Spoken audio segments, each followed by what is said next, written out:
I don't get why we're laughing. There's a little shoulder shimmy dancers. Yeah. Yeah. And I was just watching. So it looks like, well, it was sold out, wasn't it? It looks a little bit empty. I know. Yeah. MK Dons have returned a lot of tickets. Have they? Yeah. It's a shame, but it's kind of inevitable, isn't it? Someone was saying that, oh, right, Scott Lindsay's played a blinder here. They get to now play it with fewer away fans, and they get an extra day's rest for the return leg. And also, to be fair, the pitch looks quite nice. Like the pitch it's had a good watering. Honestly, it looks lovely. The pitch does. They put the sprinklers on earlier. But I've seen that at it was one of the later matches at County, and all the people it had rained in the morning. They're like, oh, they've overwatered it. No, it just rained. They are qualified groundsmen, so you know. Looks like the YouTube chat is all Crawley. 2 Crawley comments already. Yeah, but Ian's a County fan. I think everybody's kind of a Crawley supporter tonight, really. I saw the result yesterday. I was a Crawley fan, but now I want MK Dons. Can't tell you why that reason, because I'll be called obsessed. But yeah, they'll be seen walking down the street, drinking in that Mansfield promotion still. Yeah. Yeah, it wasn't the best game yesterday, was it? Don't get me started, because that referee is still living rent free in my head. I'm not. I don't need to talk about it. Whatever I say will be genuinely. It's like court. Whenever I talk about Doncaster Rovers, it can and will be used against me, no matter what I say. I've got there's a bit of an attitude about me where I don't give a fuck. So yeah, Doncaster, that referee absolutely played into your hands in that first half. Thank you very much. You did nothing going forward. You just controlled the ball really well. And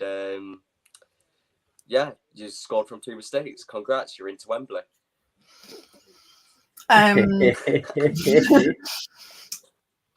I'll say I can't wait until they win at Wembley, right? And then they come back and they go, do you remember when you said this, Liam? And I didn't say fuck all. Thing is, I don't think they did anything in the attack. Don't get me wrong. They controlled the game really well, and they played really well. In the second half, yeah. Do you know what? So I was speaking to some people at work they're actually Leeds fans, and one of them I think is watching today. He's actually tuning in tonight, Hannah. So we'll say hi to Luke. But he wanted to work this morning, but he is a Leeds fan, so dirty Leeds, but he's tuning in, so we'll give him that. But the management are pretty much all Leeds fans, and I was talking to them, and they watched the game last night, and they said it was so poor, and it wasn't a great game. Being honest, it wasn't a great advert for League Two. But what they did say was Crewe were terrible, and they were shocking. Yeah, they said anyone with anything about them and any confidence about them would be 4 or 5-0 up going into that second leg. It wouldn't be a competition anymore and it should. Being brutally honest, I know Donny fans are obviously celebrating the win, and you would do because it's 2-0. It's away from home. They've got the advantage now, and they're bringing it back to the home leg. Crewe shouldn't even be talking about this like it's still a competition. No, but like Lee Bell said in his interview, we're 2-0 down at half time. And I remember that being put to us because we lost in the first leg last season. In fact, I think all the 3 lower placed teams all lost the first, not the 3, the 2 lower placed teams lost. What? Oh, I don't even know. No, because you finished 4th, didn't you? Yeah. But you went into Carlisle 1-0 up, didn't you? Yeah. Yeah, but we finished 5th, didn't we? No, I don't think so. No, you finished 6th. Or did we finish 6th? So the 2 lower teams both went in with a lead. Yeah, and I remember thinking like, we've 1-0 up at half time. That's fine. And obviously it ended up being penalties, which was great. But Jay's commented as well about the game, saying he thinks they played, but I don't think it's necessarily that you played poor. Well, it was messy, and no, I don't think they played poor. I just think they played like it were a playoff game, because they knew they were 2-0 up, so they knew if they could just keep control of the ball, they were going into that. Because how poor Crewe was, they knew they'd go into that second leg 2-0 up. Yeah, but your thing there, and I get that. If it's an even game, or if Crewe are presenting something, and Crewe look like they're getting back into it, and they just didn't do that. Like, it's that thing of, if you're 2-0 up and you're kind of trying to control the game, and Crewe are continually just opening the door and letting you through, at that stage you've got to go for it. And and Crewe's last 3 home games, they'd lost 3-0. They'd lost 3-0 to Wrexham, 3-0 to Grimsby, 3-0 to Forest Green. And I saw a Crewe fan say, you're not that good. Everyone else is beating us 3-0. Jay's actually said here, inside the first 30 minutes, doesn't think he was at the race. The first half an hour was Crewe looked like they were going to turn you over quite comfortably. And the BBC report said it was one of those games where goals changed the game. Absolutely. Yes. And I think that it's absolutely true. I think they were shell-shocked, weren't they, when they were 1-0 I think, to be fair, the best player on that pitch was that Maxwell. I said before the game to you two that Maxwell's a really good player, and he's probably one of the only players from Donny I'd taken a Mansfield team. And I thought he was the one that really got things going down the left-hand side for Donny. But I would like to point out as well, I won money on yesterday's game because I betted on Donny. That's how bought into the Donny trajectory I am. I had more confidence in Donny than they did themselves, because I thought they'd win by more. So I didn't. Jay, just a question for you then, because I think you're the only Donny fan here at the minute, but what did you think of the referee? Being honest, like, what did you think of the referee's decisions? Because I've not heard anything. I've not gone digging for it, in fairness, on Twitter or anywhere, but in terms of criticism for the referee, I've not seen anything. I just think there were no consistency in decisions. And I think when I looked to my right and Liam's head was like this after his Those people behind of us with the wives. One was talking to Liam, one was talking to me. Like, I think they just were happy to have someone to talk to. You were interacting with them 2 different sides, and I was just in the middle calling the referee a grade A bellend. Well, so I towards the end, the guy next to me that I was talking to, I mean, he knew I wasn't a Crewe fan. He didn't. Do you know what? Actually, can I just make a point? I said exactly that, Jay, last night. Well. Mm-hmm. Yeah, it was all about him. It was the Sky cameras. It was all about him, and he made himself look a dick. Because, and do you know what? It's annoying because, and I said this to you guys last night, he was at an event I was at earlier this season. He's a lovely guy. Like, he's a really, really nice guy. And there was the Crewe fan that was next to me was obviously slagging him off, and I said, actually, do you know, when he refereed at ours, and that's when he kind of realised I wasn't a Crewe fan. I said, we played you, and he was terrible for us, and you guys walked away with the win. This was last season, and he went, yeah, fair enough. But it does happen, and he didn't have a good game. He bottled some major decisions, some real. There was one, and it was really, really weird, where 2 Donny players collided. Yeah. And he gave a foul. Weird. Against Crewe, and like, we were all looking at it going, I don't understand what is going on. Players are in the tunnel. Corey just constantly looks like he wants to fight, doesn't it? It's great. He's had a lot to prove this season, but after the stick that he got last year, I'm really pleased for him. I think Donny will whitewash him in the second leg. I really do. I think they'll absolutely hammer him in the second leg. And they're going to Wembley. Oh, well, yeah, I mean, they probably, if you go into a second leg with a 2-0 lead, you should go to Wembley. But I think my point is it shouldn't even be a question. Like, Crewe shouldn't be able to go to Donny and get anything. Like, and Crewe are the comeback kings, though. I mean, across 90 minutes, and obviously less so in the latter half of the season. But the beginning of the season, they were regularly coming from 2-0 down to win 3-2, 4-2. It was like every week it was a joke at the time. I do think. I don't know. I just see. I think Crewe are the worst team I've ever seen in a playoff campaign. They were bad. It was, and they said like they're 9 first teamers out, and then the lad that got man of the match limping in to get his man of the match award afterwards. It could be 10 out by Friday. No, I think it was not. I think it was 9, including him. As in, it was 9 after the game. Right. But yeah, reminded me of Ryan Rydell was the same last season. Yeah. Like, I've got a picture of him somewhere with like blood all over his socks and his flip flops, and just like end of season pushing through because what else are you gonna do? Again, me and Jay are on the same wavelength here because I said that. Yeah, you did. I said the first goal on Friday is a killer because if Crewe get it, Donny will panic. If they get it early, they'll panic. If Donny get it, Crewe will just go into themselves, and that first goal wins it. If it's 0-0 at half time, it's done. Donny's but if defense, it's nervous, weren't they? For the first 15 minutes, Donny's defense looked on ropes, really struggled. Yeah. But then they just crumbled after the first goal. And then I think I've seen that quite a lot this season. Very, very quick goals after half time.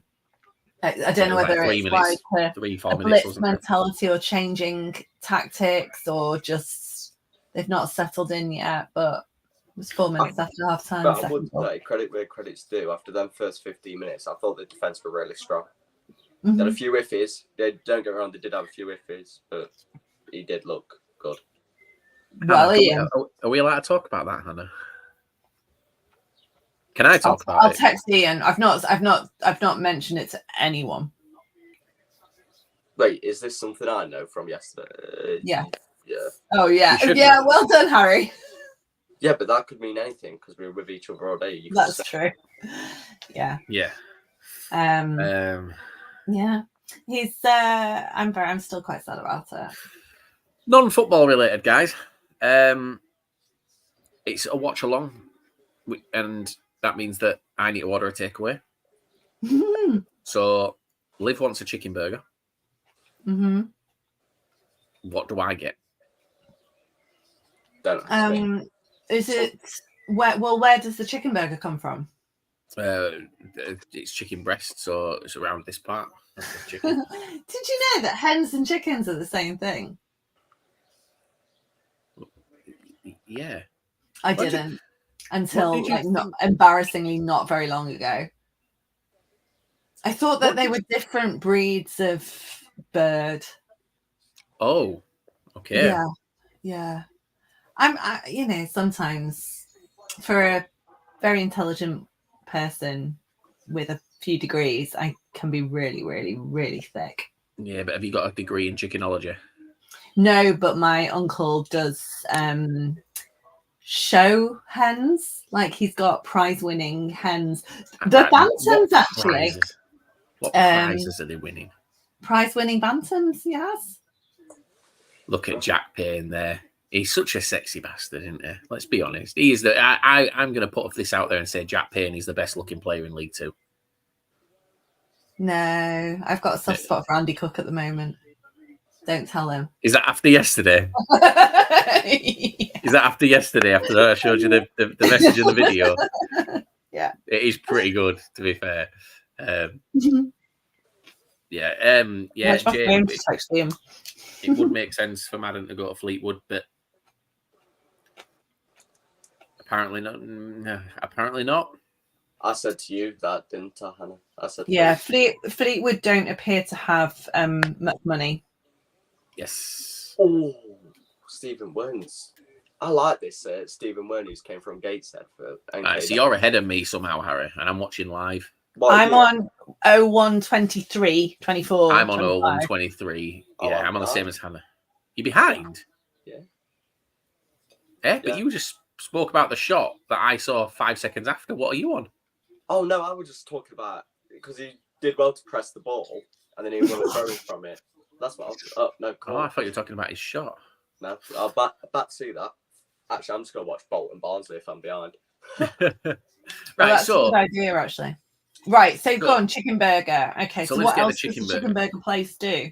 Oh, it does all sorts. You can get pizzas, kebabs, curries. They do like a chicken shawarma type thing. Yeah, but I'm very, very funny with chicken shawarmas from takeaways. Chicken and a can of Coke. Yeah, some chicken and chips and a What can was of Coke.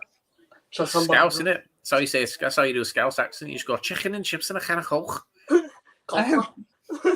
It didn't sound English to me. It's Scouse. It's not English. They're not English, Hannah. Oh my God, don't start that, Liam. That's what they say.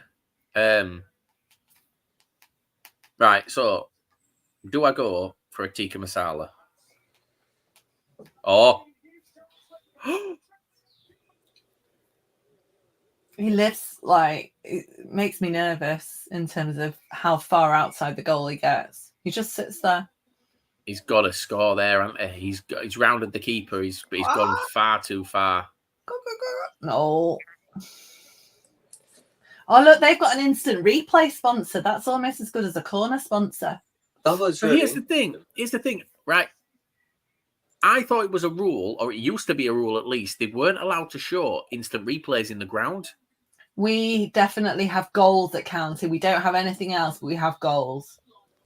Because it's obviously it can spur the fans if the referee's if there's been like an offside in the build-up to it. Because I remember being at Wembley in 2008 and they weren't showing the replays there, but my dad was watching it at home and he was like texting me, telling me what was going on. But no, we definitely get goal replays at County. So do we go? I'm wasting away here. After the Taco Bell yesterday, I've not eaten. Oh, stop! Don't. This when you said what takeaway should I order? My answer was going to be one that doesn't defeat you. Have you had? It didn't defeat me. It did. No, Cinnabons for after. It didn't defeat me. I ate every bit of it. Yeah, and 2 lots of churros. He ate more than me, in fairness. Yeah. And I also paid for like extra meat in my stuff. I had chicken and beef. Oh, yeah, but then when I said, "Oh, I'm still starving," after you go, "That's what a metabolism's like for a 19-year-old." Right. Are you 19, Harry?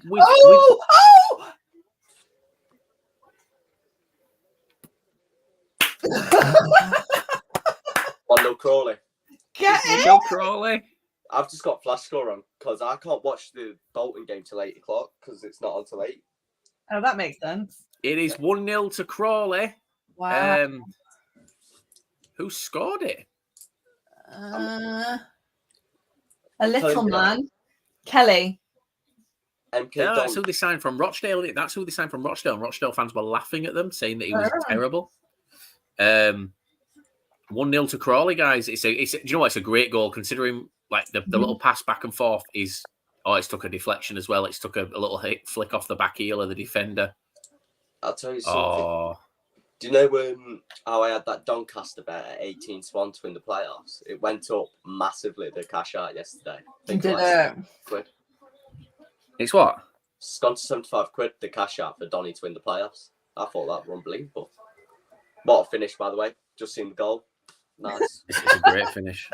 So, yeah, what do we...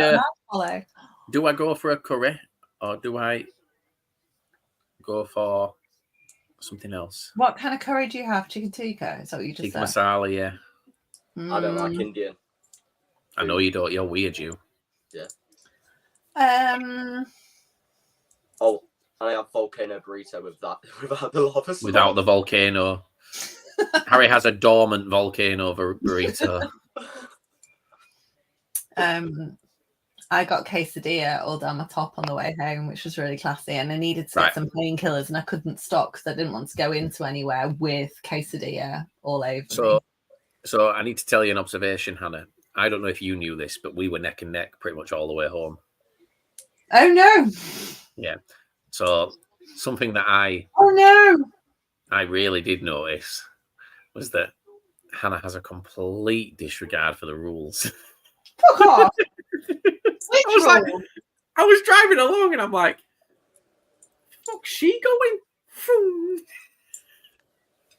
No. We don't condone speeding in this. Yeah, we also, Harry, don't condone going the wrong way down a one-way street. I was going to bring that up. But my Google Maps said I could go that way out. So did you go down? When did you come out of the car park and turn right?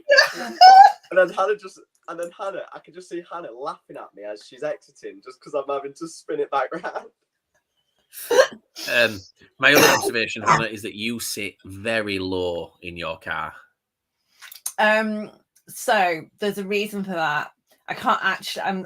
I need to. Yeah, it's because when the car was in the garage after Notts County for like 2 weeks, they've dicked about with the settings because it was the clutch and the hydraulics on the clutch. And I can't work out how to put the steering wheel back and like how to get it how I had it. So that's why. I was like, it's a self-driving car. so I had it behind the wheel.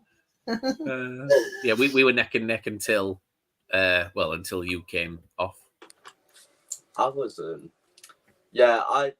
not gonna lie, guys, on food, I got a large fries, 20 nuggets, and a quarter pound burger on way back. And then had Cinnabon. Yes. Right. Luke's here. So this is Luke. This is Leeds Luke. Luke, I agree. Istanbul shawarma on Manningham Lane is incredible. They don't deliver here. No. I don't think we might have a winner there if they deliver. Were you in fact flooded when you got home? No, the road at the bottom was, but I was okay. But yeah, no, apparently like parts of Bradford were really bad last night. I got back to Mansfield and it was dry as fuck. Yeah, well, Liv texted me saying drive carefully. Events. Yeah, well, yeah, it was weather events. Liv said to me, drive carefully because of the rain. I'm looking out, I'm going, what? Like, no, what's going on here? The annoying thing about this is that in order to order shawarma, you have to know how to spell shawarma. Yeah, but also it's a phonetic one, isn't it? So different places spell it different ways. Yeah. SHW, no? I think there's also a SCHW. Next time you come to County, we'll go to the Leather Bakery on Castle Street, which does the best shawarmas in a Samoon, which Charlotte calls a Zazoom. And we've just stopped correcting it now because she orders it and they kind of understand what she wants. It's brilliant. So I think Scott Lindsay goes on sunbeds like me. Do you reckon? You look like you've been to Turkey on some of the pictures I've seen, like bright white teeth and a tan. Yeah. Might join him. It's because it's down south. Oh, God, down south. I love it how Southerners don't like to come up north and we don't like going down south because of pint prices. Istanbul shawarma delivers to my house. Yes. And they do a chicken fillet burger as well, which is what Liv wants. Perfect. But then I'm going to be sick because I'll eat too much. And you need to eat your Cinnabon. I think we should have a live Cinnabon eating experience. Yeah, well, Liv told me last night that she actually isn't a fan of cinnamon. Oh. So therefore, it's a full Cinnabon. It's like 900 calories. Yeah. So, you know what? Let's talk some football because, you know, let's talk about it. What's your predictions? How's he waving that off? It was right in front of him as well. Yeah, and he just instantly. Oh! No. I feel like we need to address the fact that we didn't go to the Crewe Donny game just for Donny, and that we went because it's the only one that we all could get to. Because we was going to MK Dons Crawley, but it was rained off.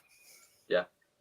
Yeah. Oh no, we was actually going to the second leg, weren't we? We were going to go, but then you couldn't get it off work or something, Hannah. Yeah, it was too early to go. Like, as in, I'd have to have left work, like left home at 3-ish. Yeah. I didn't look on Saturday because I was like, Saturday's a bit more convenient, but I've not asked Sophie and Charlotte, but I don't think they want to go. No, I'll be honest, I'm not really asked, if I'm honest, now. No. Have you not got Bradford Eats like Wrexham? No, we have Uber Eats. No, why? I don't see the point. Like, everything's on Uber Eats. Yeah, but I keep putting my phone down, but I need to. Yeah, but it's supposed to be about like buying local and not. Well, I do buy local. Screw, because takeaways get screwed over by Uber Eats and Deliveroo and that, don't they? Should we, so the Stockport Eats, and I didn't even know it was a chain, but like it makes sense. Should we throw out a question? Oh, go on. What's the best what's the best takeaway in everyone's area? That's not like Thai or something. It's Istanbul shawarma. Istanbul. It's right. Harry, obviously, I know you're out of the league now, but if you ever come up to Bradford again, I am.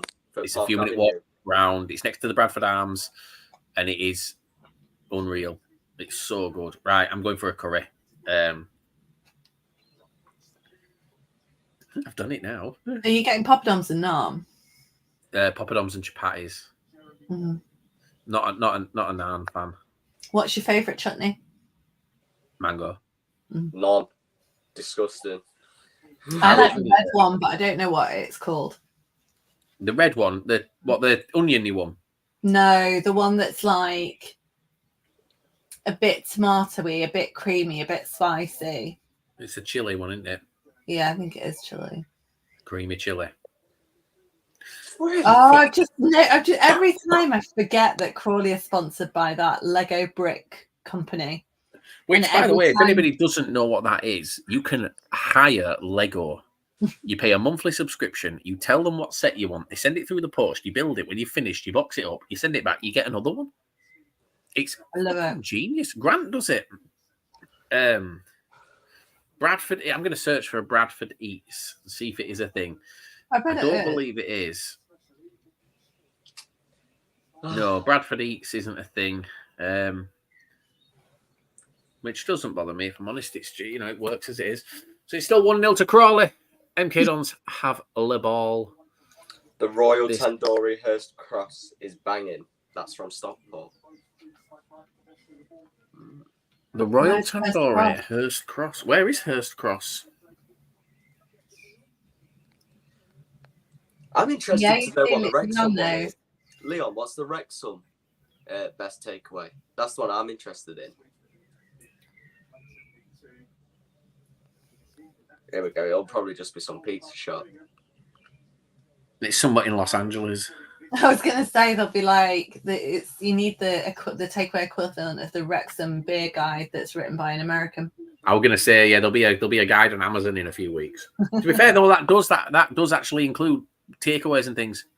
And does it? Yeah, it includes best places to eat and things like that. I've seen it. Did the Red Horde get back to you on what punishment Crawley should get? He liked it. He liked it. Yeah. Which says to me that he most likely is going to record a video. Do you know what Dean should have? And it's showing the replay now. It's a phenomenal goal line clearance, is that? Isn't it? Yeah. But Dean should do better there. You've just got all he had to do was lift it off the ground. Look at Corey. Oh. Even when I've watched him playing us, I'm like, stand in front of your goal. Corey does not stand on his line at all. He really doesn't. Yeah, Kelly, who plays for Crawley, they signed him from Rochdale in the summer, and Rochdale fans were laughing, saying that saying that he was terrible and that he would he needed to drop out of the league and blah blah blah. But this is what Crawley did, isn't it? They picked up like Lawrence Maguire from Chesterfield. They went through National League and National League South really well. Yeah. Can I just throw a football statement out? I think, other than Louis Barry, so I'm talking permanent football players, Max Dean's the most talented in the league. The most talented footballer in the league. I do. I think he's so good. I think he's good, but I'm biased, and I genuinely, as far as potential's concerned, I think Bobby Poynton is going to be just something different. Do you know what, if Going you to turn your be light on right now, you look like you've got an idea. No, even now, like right now for League Two standard, he's great. Like he's really, really good. Our little Cody Johnson, who's like, he's not quite the equivalent of Bobby Pointer, but he's come through the academy. He's on his second pro contract. He's signed a 1-year deal today. Yeah, nice. Hannah, do you think if Harry turned his light on, it'd look like he had an idea? I've got an idea. Like you sing that every time, and there's not one person who gets it. You even know what it was, and I still don't understand. It's more. I think it's CBeebies. I've never watched it either. My mum used to, because Sophie used to say it a lot, and she still gets really cross if you do it to her. I know. I remember that for next time I see her. Idea. You've got an actual light behind you. I know. So, guys, anyone who's in the chat, you can pick one player, realistic player that you've seen on a retained list or that's been released on an announcement. Who you would take at your club? Who would it be and why? Who would you replace in your squad with that player? Elliot Watt replacing Ryan Crosdale. No, but you've let Crosdale go. Yeah. So you said no. I'm bringing someone in someone else's release list onto my retain list. Oh. Yes, but they can't replace somebody that you've released. Oh, okay. They have to replace somebody that you've still got at your club. Can they be in contract talks? It's what, sorry? Can they still be in contract talks? Yeah, because if they're out of contract, they're out of contract. They haven't signed a new deal yet. Okay. I think I've got one. Zach Jules from Exeter, and I'd swap him with that's a good one. We don't really have many centre backs now. John Joe O'Toole and Lewis Brunt. Yeah, I love Bailey Cargill, but Zach Jules instead of Bailey Cargill. Fair play. What about you, Hannah? But Bailey Cargill was like the saviour when he came in the summer. Yeah. He's so good. He is. He's really good, but Zach Jules is just a very good. Yeah. He's actually proven in League One, whereas Bailey Cargill's not. Bailey Cargill in League Two's smashed it this season and gone very unnoticed. But proven League One centre half is exactly what we need. Unless it's not, if it's Lewis Brunt, then we can count him as well. Because I fucking love that guy. I really love Lewis Brunt.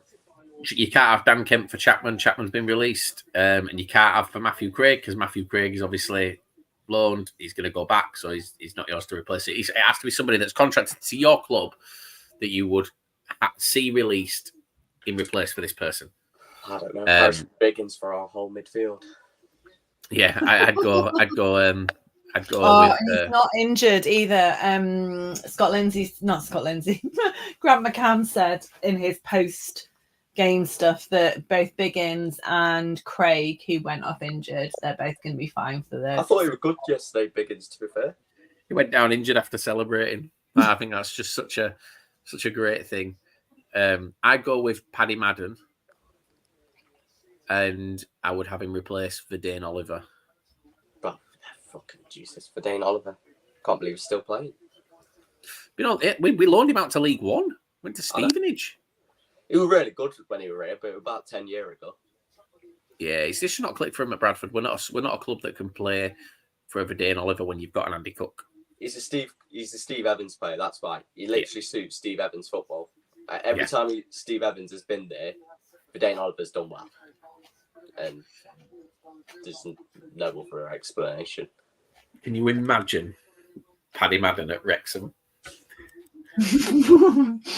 The carnage. It makes zero sense for them. It makes zero sense for Wrexham. Oh yeah, no, I know. Yeah. Maybe a Paddy Madden for Tyler Smith. That's another one. Yeah, Paddy Madden in and one of those out. Tyler Smith or Verdane Oliver. I don't think it's gonna happen. I don't like this. I feel like you're all vying for like my ex or something, and it's just a bit too soon. Don't worry, Hannah, I've not mentioned him. I haven't mentioned him for reasons how I saw immediately what your expression was like. And you read it. Do you know what? It was a cruel way that they did it because it was cruel. But do you know what? Other county fans, and you know how I feel about it, other county fans have said that it was a really good way of doing it because it meant that he got his own section. No one fucking thought he was staying, and then a bit of a roller coaster. About 20 minutes before it was announced, we'd been told that he was leaving. And then the announcement came out and the list came out and he wasn't on the will be leaving list. And then at the very bottom of the article, he had his own section. I think it should have been, that should have been first. It should have been. Yeah. Or they should have announced 5 minutes before Paddy Madden to depart. Yeah. Or it should have been in the title, something. There should have been an indication because you went, he's not on it. And then you scrolled down and it just went Madden to depart. It was like, holy shit. Like, that's, it's not good. Have you seen, I'll tell you something, though. I was really shocked by Mansfield today, my own team. Only letting 2 go? Yeah. Confidence is that. Mind you, you've got a small squad, though. You've got a small squad. He can't really let many go. This is what Clough said. He said today in an interview, he said, we're going to have a much bigger squad than what we're used to because every time we've been here and every season we've had injuries, which it's overshadowed it this season because of how well we've done. So no one mentions it. Like in any club, when something goes right, not mentioning names, you don't mention the bad things. Wrexham. Wow, he's a liability. But, yeah. Wait, me? Fuck me. What is Corey Adai doing? I thought you were on about me. I thought you were calling me a liability. No, no, there is actually football on as well. That was so essentially. There's just been a back pass from what I think may have been Kelly, but Corey Adai was 25 yards out. So Corey Adai's run back. He's not just controlled it; he's flicked it between his own legs, then chipped it over a defender an attacker that's sliding in. And then smashed it upfield, and Crawley have nearly gone through. Like, he is... I love the guy because like the abuse that he got and the fact that he came back the way that he came back, I think is great. Mm-hmm. But you can see why the fans do get frustrated because there is a mistake. It's like when we played them this season, one of the guys that I work with on a match day, he's... if Luke's still watching Horsey, that's I told you to watch out for Horsey. One of the guys I work with, Pete, he's obviously a Bradford fan, but he don't watch anything. Oh, it took a deflection. He don't watch anything other than Bradford, really. And we played Crawley, and he asked me, who are Crawley's players to watch out for? I said Horsey. Horsey scored 2. I was like, but watch out for Corey Adai, because I said he's got a mistake in him, and he will make a mistake. He saved a penalty from Andy Cook, and then it somehow went underneath him, bounced off the back of his head, and went in. And we're still not 100% sure how he sort of saved it, and it rolled. We don't know. Why is it was weird. Why is Nick? Who? Nick's. I don't know how to say. Cerula. Yeah. Don't know. He's out of contract as well. I really want him. After yesterday's showing of Rio, who I was calling my left back the whole game. Now you've just left him back in Crewe. Yeah, he didn't. Yeah. I was not happy. I was like proper on a scouting mission. I was like, "This is it. I'm going to witness our future left back." And he was, his first touch. Oh, God, it was it went into Narnia. To be honest, that's the way I'd put it. Yeah, it was. So Liv's just come down, and obviously we have a baby monitor camera, and she's just checked on the baby monitor, and Ella she goes to bed and she falls asleep herself, and then she has fallen asleep with her legs through the bars. Oh. So now she's had to go up and move her because if she flinches or turns over, she's going to break her legs. Questions come in here. It's not just for us, for everyone. Do you think Wembley will benefit these teams massively with how big the pitch is? I think it benefits Crawley more than MK. It benefits Donny more than Crewe. Like Crewe, if you look at their like where the plays were in the pitch, their players were like just slap bang in the middle, whereas Donny used the width a little bit more. Yeah, I mean, how big's the pitch at Wembley? Is that maximum sizes at Wembley? No idea. Yes, I think it is, or it's very close to maximum. What your two clubs? What are your pitch sizes? Do you know? Are you guys using maximum? Are you? I think we're minimum, or maybe just this. We actually widened our pitch this year by about a foot on each side, so I think we're closer than we were. But yeah, we've always had a very, very small pitch. Remember Highbury? Highbury used to have the absolute minimum it could. It was always known as being the smallest, and that's why teams struggled to go there. That Invincible season, because I mean, let's be honest, people talk about Barcelona, they talk about like tiki-taka football and stuff like that, but the first ones, because that before that became a phrase, the first ones that kind of did that was that Arsenal season, the Invincibles. For me, they were the ones that just passed and moved up that field so well. I don't know what ours is. I don't.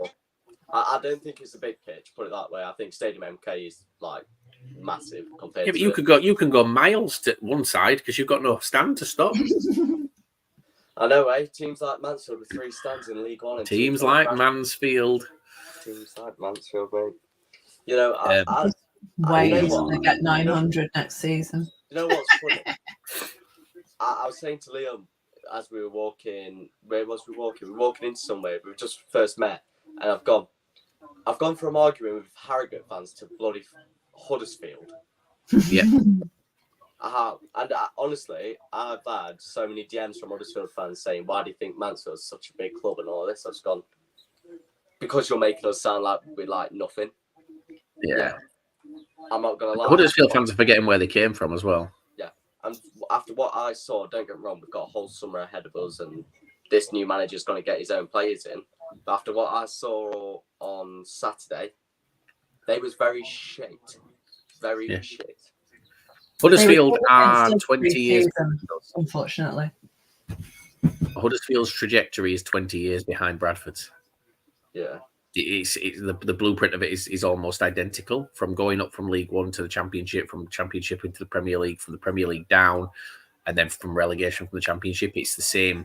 It's like nearly the same time periods of each promotion and relegation, but just 20 years later. It's a slippery slope.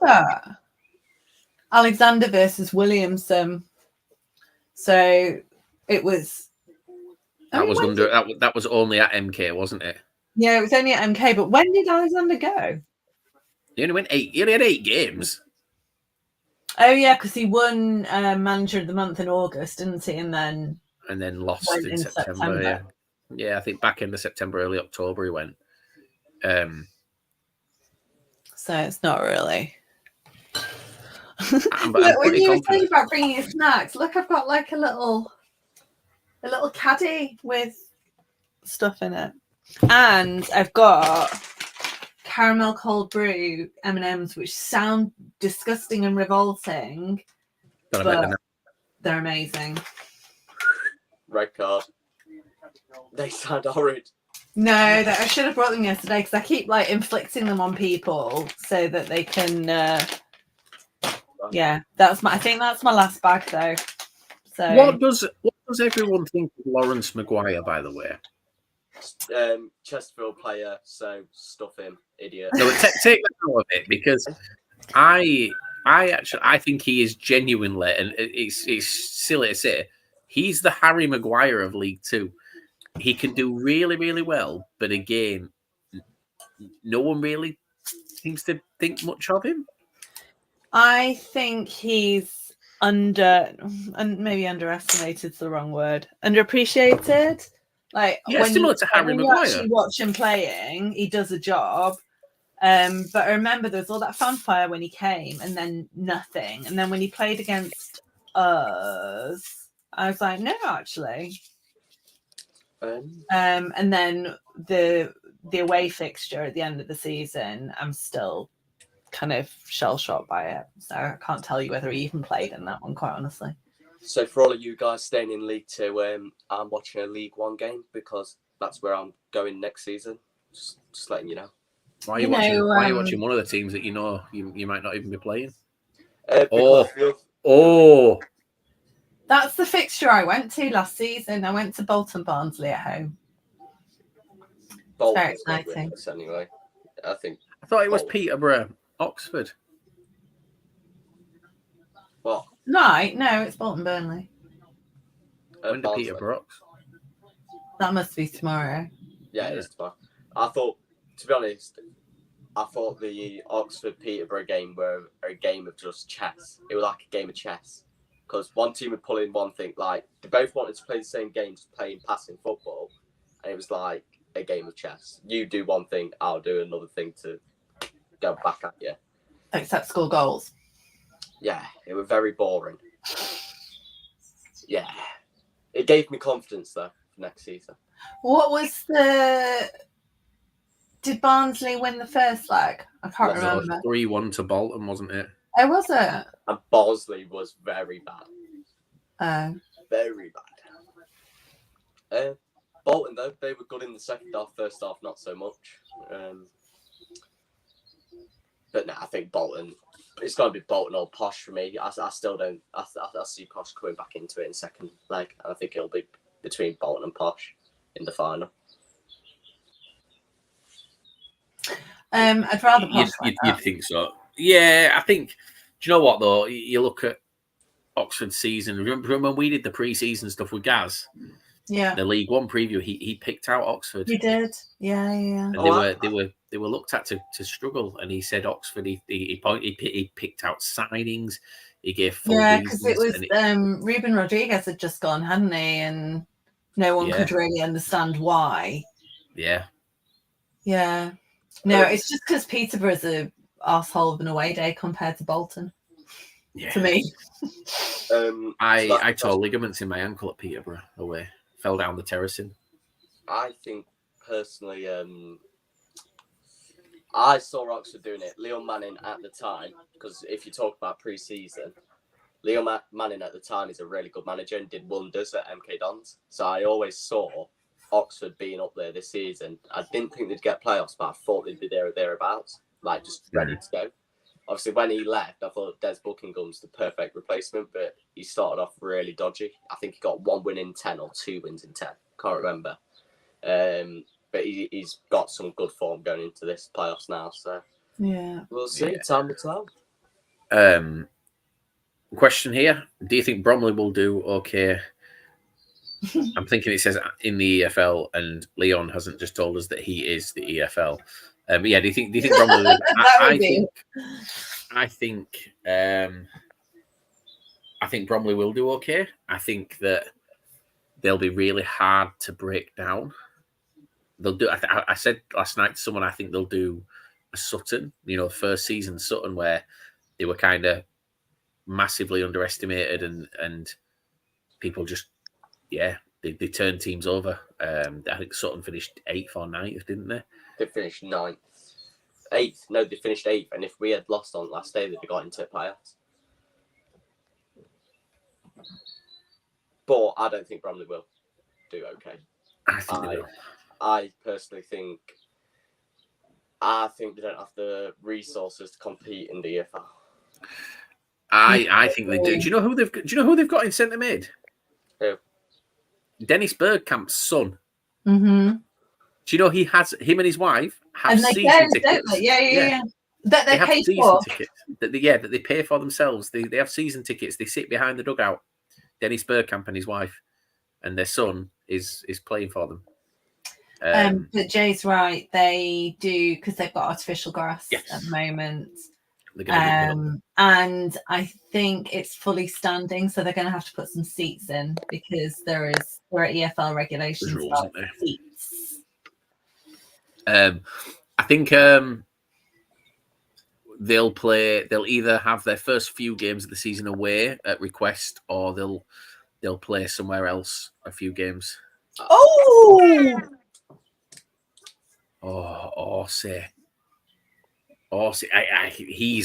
know what? I know he's obviously not going to be released by Crawley, but he is someone that I would love to have at my club.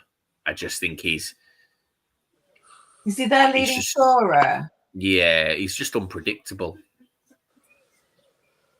Grimsby fans again, kind of similar to like Kelly when Crawley signed Kelly with Rochdale fans. Grimsby fans were kind of chuckling at Horsey going to Crawley. He always scores past us. Horsey does. Yeah. Ian, they didn't win the Mickey Mouse Cup. They lost in the final to Rotherham. Oh, sorry. He didn't have a clue what he were doing there, did he? That has just very lucky. Bolton's just nearly scored to make it 4-1 on aggregate. Crawley have just nearly made it 2-0. Is that Lawrence Maguire header? I think it is, isn't it? Yeah, the first one, and then point blank header. It's straight at the keeper. In fairness, but the keeper had no idea. And then it's a great clearance away by Harvey. Harvey. Bailey said they'll have to do what Harrogate did when they first came up, play somewhere else for a few games. Didn't Harrogate play at Donny? Am I right in thinking? I believe Harrogate might have played at Doncaster. We did ours, but obviously because we went straight up, we would have finished a little bit earlier, but just then didn't do it. We had no pre-season at home. So like Nuneaton, Chorlton, Alty, were all away. Yeah. And sunny Spain. Yeah, it's a difference in pre-season, that, isn't it? Yeah, but we're going to Bradford Park Avenue, so can't wait. Let me know when. We do it every season, so I'm just guessing. I imagine we'll do it this season. Yeah, just let me know the date. I think you should. Both your clubs should come to Pinatar. Well, we did. Playing the Pinatar Cup. We trained. I didn't know that we went. That's where we trained last season. Oh yeah, we had this conversation. Yeah, we trained at Pinatar Arena for the full week, and then played. We actually moved it might have been that we were supposed to play at Pinatar, but the game got called off because of La Liga rules to do with the number of games you can play within a certain amount of time. Because when we played Lincoln. When we got there, Preston North End were there. I think Millwall came towards the end. Just a fight. They didn't bring no team, no players, just the fans rocked up to fight. And then Al Ain came the day we were leaving. Is that Max Dean and Corey Adai having a shoving match? Unbelievable! How's that a foul, ref? Oh, we're heading over. Is it at Bolton? How's that foul? Bolton's just scored, but he's gave it as a foul. He's got the ball fairly there. I hate these refs. They're so bad. He's won the ball. Crawley are playing such a dangerous game here. They are. But then they do that. Yeah, look at that. And that's what Crewe really, really lacked was pace yesterday. They just... And Joe Tomlinson, it's Tomlinson, isn't it? That's who was at Swindon. Yes. He's really good as well. He is good. I think Crewe actually lacked not making a mistake every 5 minutes. Well, yeah, I mean, I think they lacked leadership. Yes, they had what's he called taking the throw-ins? Demetrio. Yeah, Demetrio taking the throw-ins in the first, and then all of a sudden he just stopped. Mm-hmm. And it was like being on the flight of that ball and watching how it moves in the air. It's just ridiculous. That was my highlight. Oh, come on.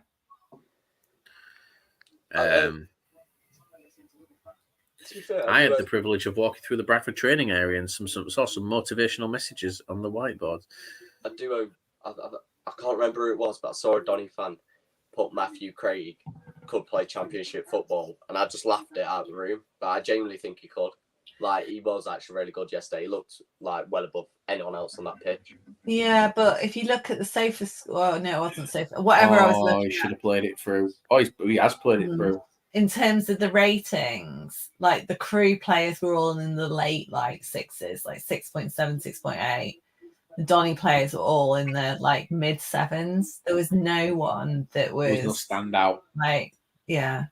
For me, I just think I did. You know, when you watch someone on the ball and just see how composed they are and how they were already thinking about the next pass, like 2 passes ahead of them. I genuinely think he was just a level above. I was going to say I'd have him at Mansfield next season, but I do just see him going into the Championship because I just think he was really impressive. Who was that? Sorry, Harry. Matthew Craig. Yeah, Bailey saying the same. Found it strange how Dimitri didn't take a throw in after the first half hour or so, but also saw him holding the arm a couple of times. Yeah, maybe he did hurt himself, but genuinely we were sat right behind where he threw every single one of those throw-ins, and he puts spin on it as he throws it, and just watching it glide through the air while spinning, it's just ridiculous. It's weird. Guys, which teams do you think will struggle next season out of the teams coming down from League One?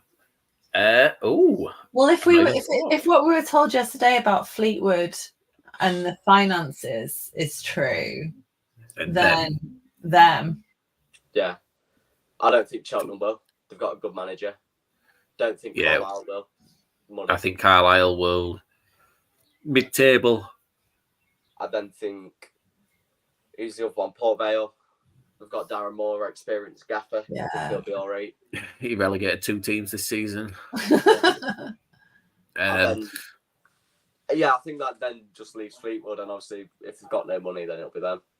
The thing is that we've heard is that there'll be a few things coming out with Fleetwood soon enough about what's going on. Yeah.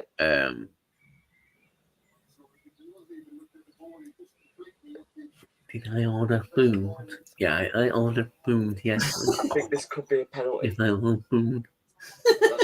That could have been a penalty. I keep forgetting we're not watching the same game. I'm like, what happened, Harry? You need to elaborate. We're not watching here. Imagine you're describing it for us. Audio description style. Yeah, elderly parents. The ball's gone over the top. Cosgrove's got there before the keeper, and he's just wiped him out. But I don't know because on the replay you can't tell who got the ball first. If Cosgrove gets the ball first, it's a penalty. But I'm not sure. I don't know, Jeff. Don't know, Jeff. God, this is high end coverage, isn't it? I squeal whenever a ball goes near the goal. I'm just trying to. That's a yellow card. That's a yellow card. It's on again. No, it's not. It's a volley that went straight into his hands. Why are you showing that? Show the penalty. Oh, here we go. Bate is getting a yellow card for a late challenge on, I believe, Kelly. Is the VAR in the playoffs? No. No, in the finals? No. Yes. Is there? There was in R1 when we played Port Vale. Well, I say when we played Port Vale, when we attempted to play Port Vale. You didn't even turn up. Yeah. We may as well not have. I don't remember it. Maybe, I don't know. It was very hot. I don't remember a lot of last year. Yeah, Bailey's saying he agrees about Craig. Had a shaky first 20 minutes. I think everyone had a shaky first 20 minutes. You guys looked absolutely rattled that first 20 minutes. And I think your fans kind of picked up on it as well, because after the first couple of minutes, you went silent up until your first goal. And you could just sense that there was a, fuck, are we going to bottle this? And it was like, yeah, no one really. Crewe were the better team up until your goal. It's 2-0 to Crawley. So it is 2-0 to Crawley.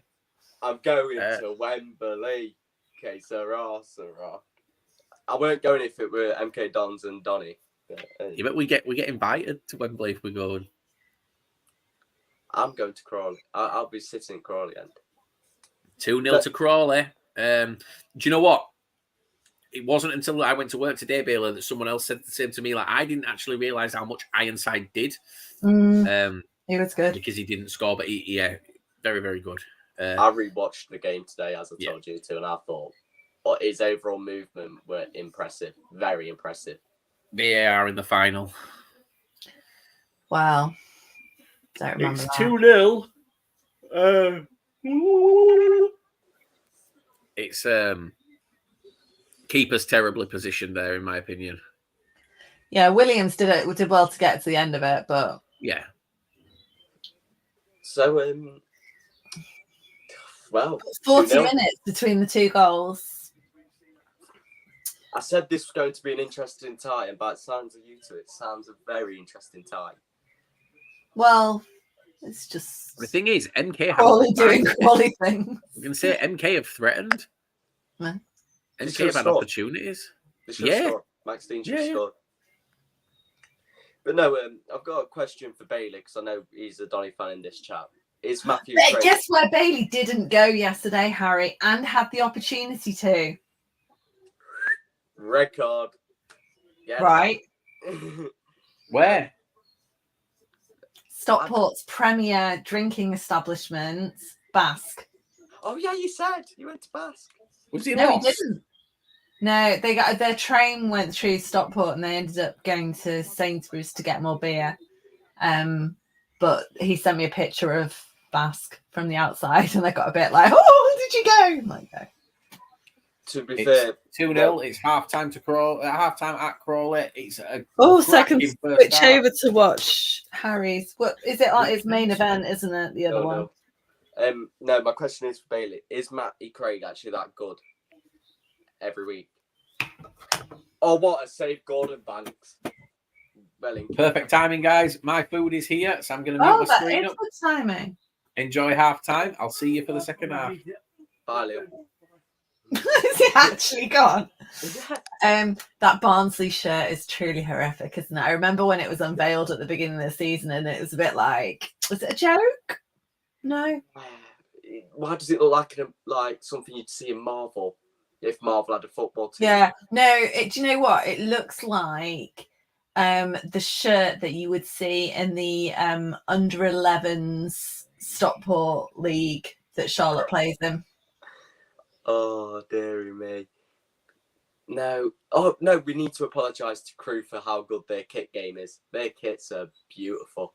Yeah, but they had a big sale, didn't they? So it suggests that they've not sold. I don't get how, though, because their blue goalkeeper top's nice. Their third shirt and away shirt are both really nice. The trait, warm-up kit was quite nice as well. The dot, with the pink and blue, flecks on it. But that third kit, well, both the second and the third kit. I love silly season.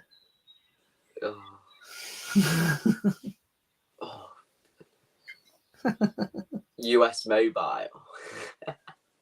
What is this I don't get Barnsley kit. I really don't understand it. It's horrific, isn't it? Probably has some. In fact, I think it does have some kind of special significance, but.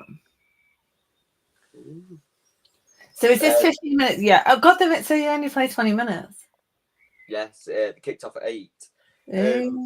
I've just seen in the chat Bailey and Jay have said about Maxwell, and I said before you two probably got in here that he was probably the best player on the pitch for both teams.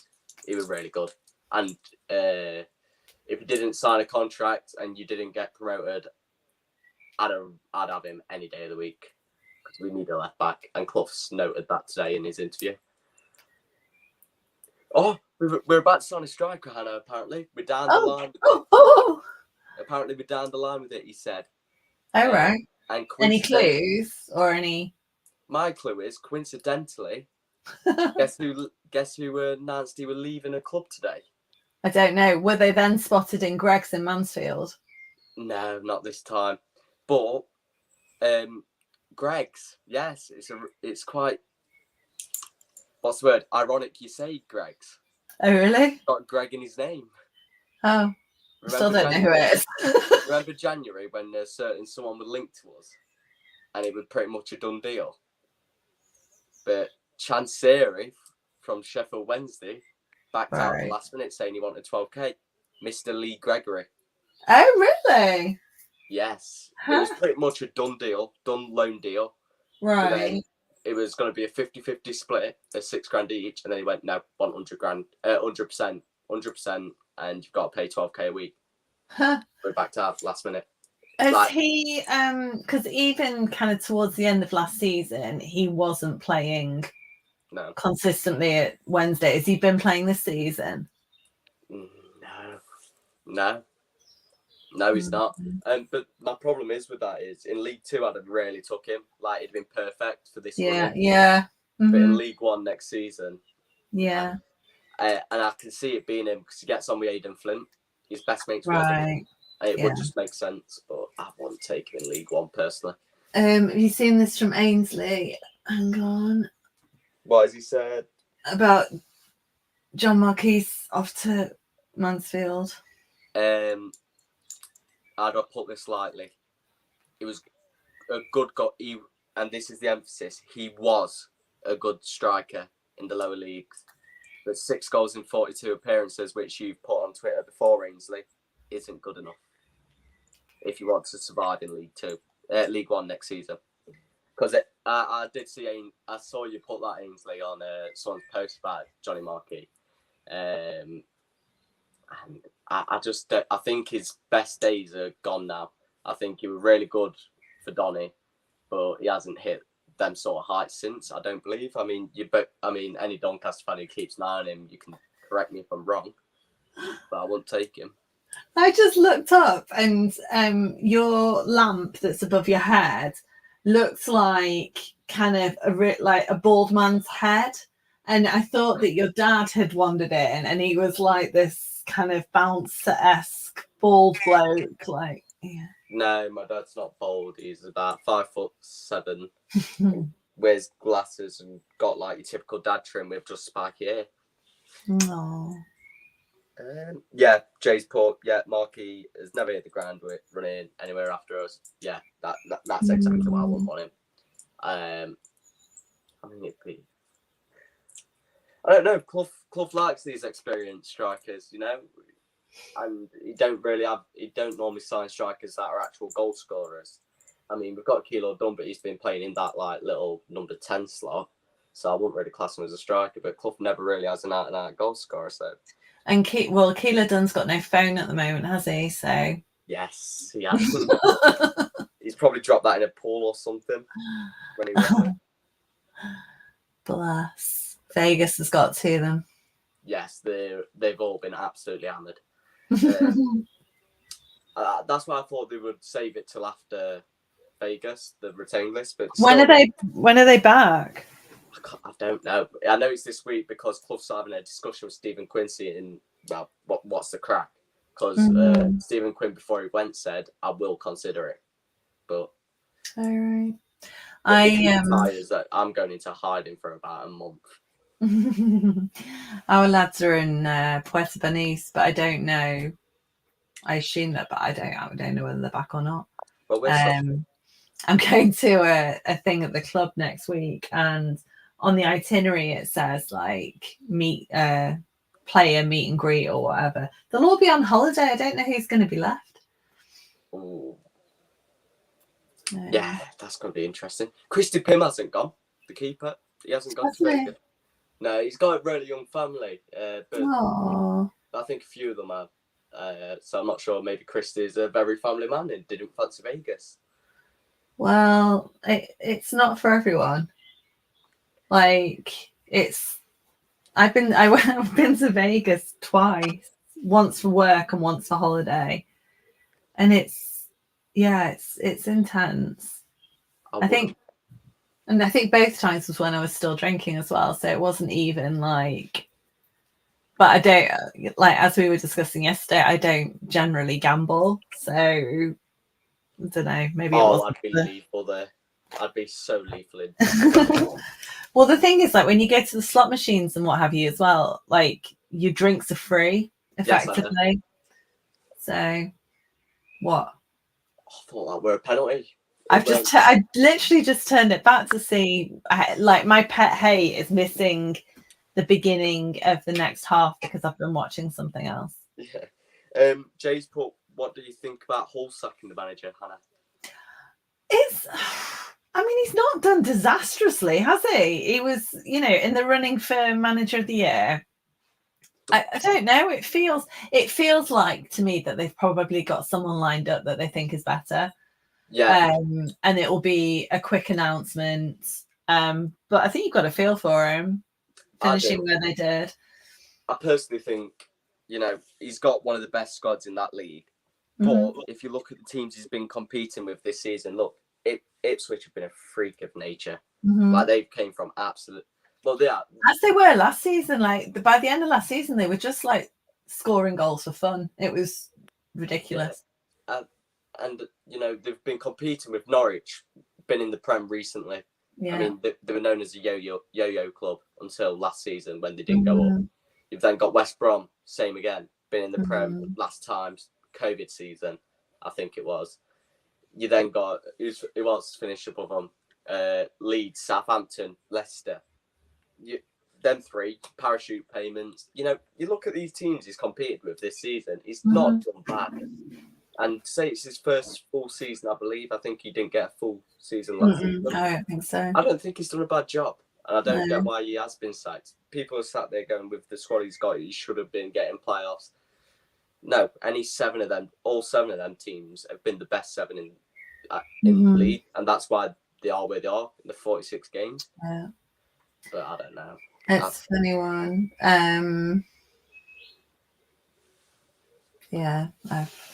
I think that there'll be quite a lot of movement over the next. Did you see Matt Bonner signed at Gillingham? Yes, I didn't expect that, considering they said they want to change the direction, but he played very direct football. Yeah. But then they've also said they want someone with League Two playing experience, which felt like a bit of an odd. That is very odd. Flex, but what if you're a Premier League player? Yeah, no good. But then that was always the argument levelled against Mark Hughes when he was at Bradford, that he didn't know League Two. He didn't couldn't appreciate the intricacies of it and the culture and all of that. So maybe. I think with Gillingham, and I saw it when they appointed Clements last time, all the fans demanded an announcement straight away. Yeah. And I feel like they've rushed it again. I think they've rushed it. Oh, yeah, but Clements, it took bloody ages. And I think it was because the Gallinsons were, we said at the time that they weren't necessarily expecting to sack Harris. It was kind of not forced upon them, but it wasn't necessarily a choice that they wanted to make, and then had to deal with it afterwards. I'm going to make a shout, and I'm going to stick by it. With the quality what I saw yesterday, and with what I saw at Barrow, if Gillingham had kept hold of Harris, I know the style of play was crap, they didn't score many, but it's results based, and they'd have got playoffs with Neil Harris. Yeah, I think you're right.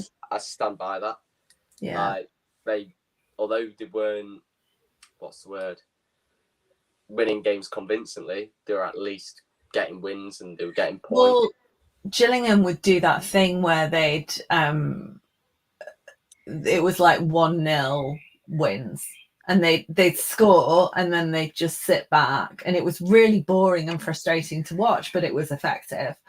And then as soon as Harris went, they just every week just dropping down. And because League Two was so tight last season, it doesn't take much to go from fifth to, they were top of the league, weren't they, at the beginning of the season? Yes, they won I remember the they beat us. They won the first 3 games 3-0. They won the first 3 games 1-0, and had 3 clean sheets, 0 goals conceded, 3 goals. I thought that was very, very fun to look at. Yeah. But do you know when you say they wanted League Two playing experience? Bonner has none. Maybe they meant, has he done League Two management then when he was at Cambridge? Yes, he got promoted with Paul Moore. So maybe it was just a weird turn of phrase then. Yeah.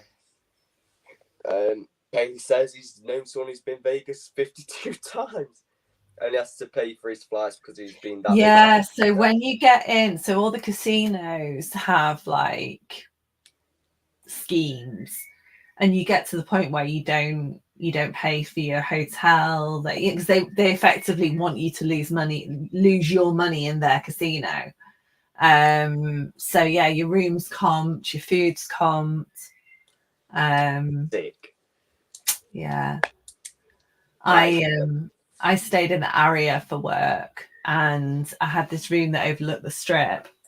And I went to bed. I think I must have got there when it was night. I arrived on Halloween, which was even weird. Like, Vegas is weird anyway, but Vegas on Halloween was like next level. Corey, die. Is this a replay? It's a replay. It's fine. So I didn't realize it had started again. But he, so I set my alarm. I think they must have done like the turn down service, so everything was closed. When the alarm went off in the morning, the curtains opened, the lights came on. I think my TV came on. It was the best way to wake up in the world. The sun was rising over the strip. It was amazing. I've heard something from my bosses. They've said that Vegas smells of weed on the streets. Yeah, probably, but like all over in America, because weed's legal in so many states. I'm not sure about Nevada. Definitely is in California. It's not in Florida. I thought it was 1-0 Bolton. Oh, really? Foul again. Right. Well, we're just kicking off again at the Broadfield. It's 2-0 Crawley. Do you think MK Don's come back? Is that your dog or mine? No, it's not my dog. It's next But it's door. the dog at your. I was like, well, I thought I might end up with him down here at one point. I need to change his name because the dog's called Madden. Yeah, I'm shutting this window. This dog is not shutting up.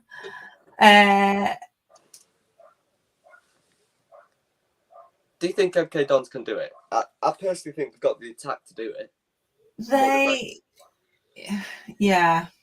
Thing is, though, if Crawley do what they're also prone to do in terms of now, I can't work out. I don't think they've changed formation.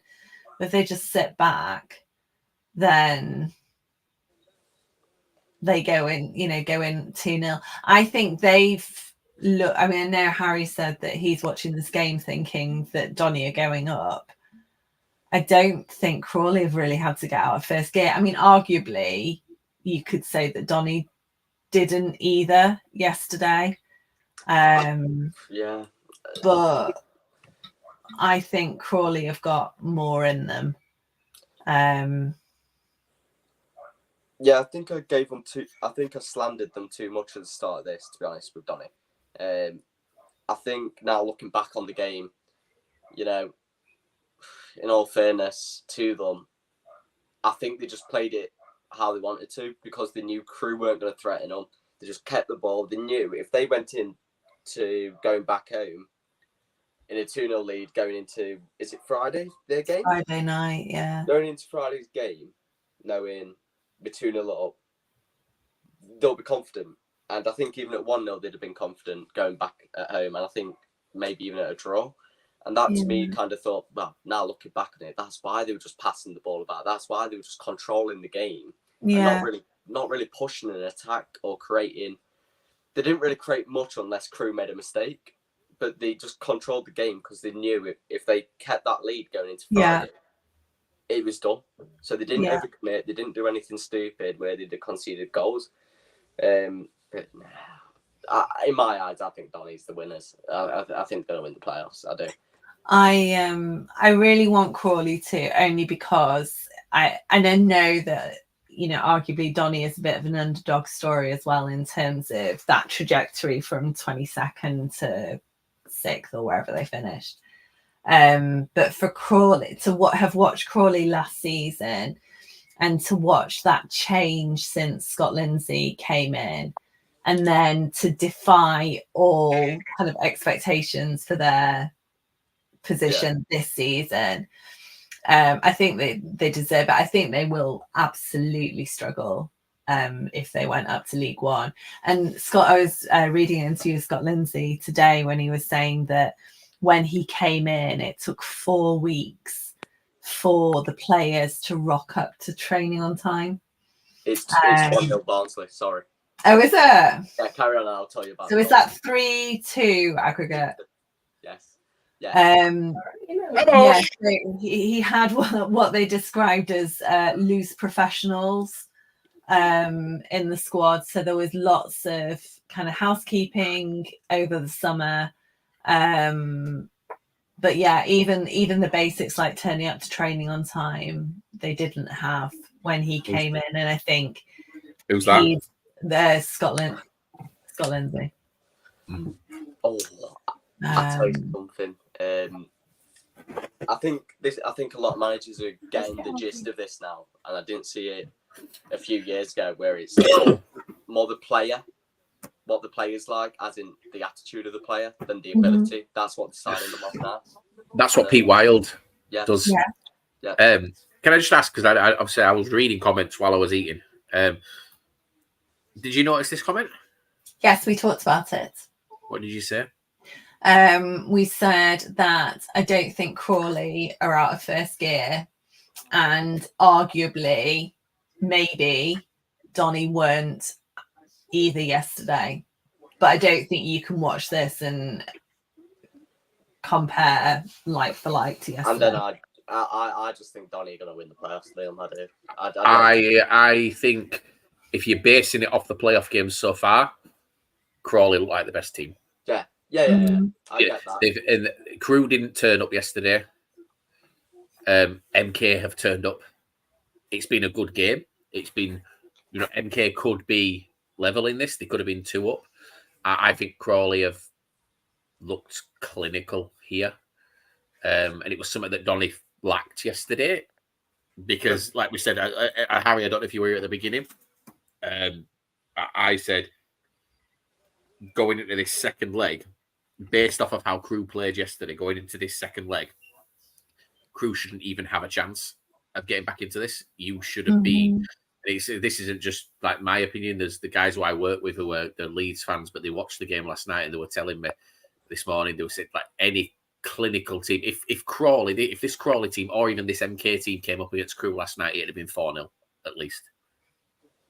I do. And that's how it should have been. It should have been a demolition last night. I think so. Like at the beginning with Crewe coming out stronger, and they were. I mean, I don't imagine the Donny fans can argue that they were the stronger team in the first 15 minutes. Maybe if there hadn't been that imbalance at the beginning, maybe Donny would have been more clinical rather than kind of, I don't know, not chasing the tails, but it felt like that they were on the back foot until they scored. And I mean, when was the goal? Half an hour in? 33rd minute. Right. And then another one just after half time. So, it wasn't, yes, the goal changed the game, but, there was still most of the first half. I think I'm just going to echo what I said because Leon weren't here. I think I've clocked it now where I just think Donny were just controlling the game because they knew if they get that 2-0 lead, I think they feel confident enough at home because they've won the last 8 home games. Donny fans, correct me if I'm wrong. I think it's the last 8 games they've won at home. So I feel like they're confident enough, no matter what lead they take in, they're going to win the tie. And I think they're happy at 2-0 to keep that lead and just control it. And because I feel the impression I got was if they overcommitted yesterday, they didn't want Crewe to get a goal back because then that's a whole different story. Yeah. Crewe never. This is what I was saying earlier. It wasn't that Donny would need to overcommit. Crewe had the ball in midfield and were just falling over.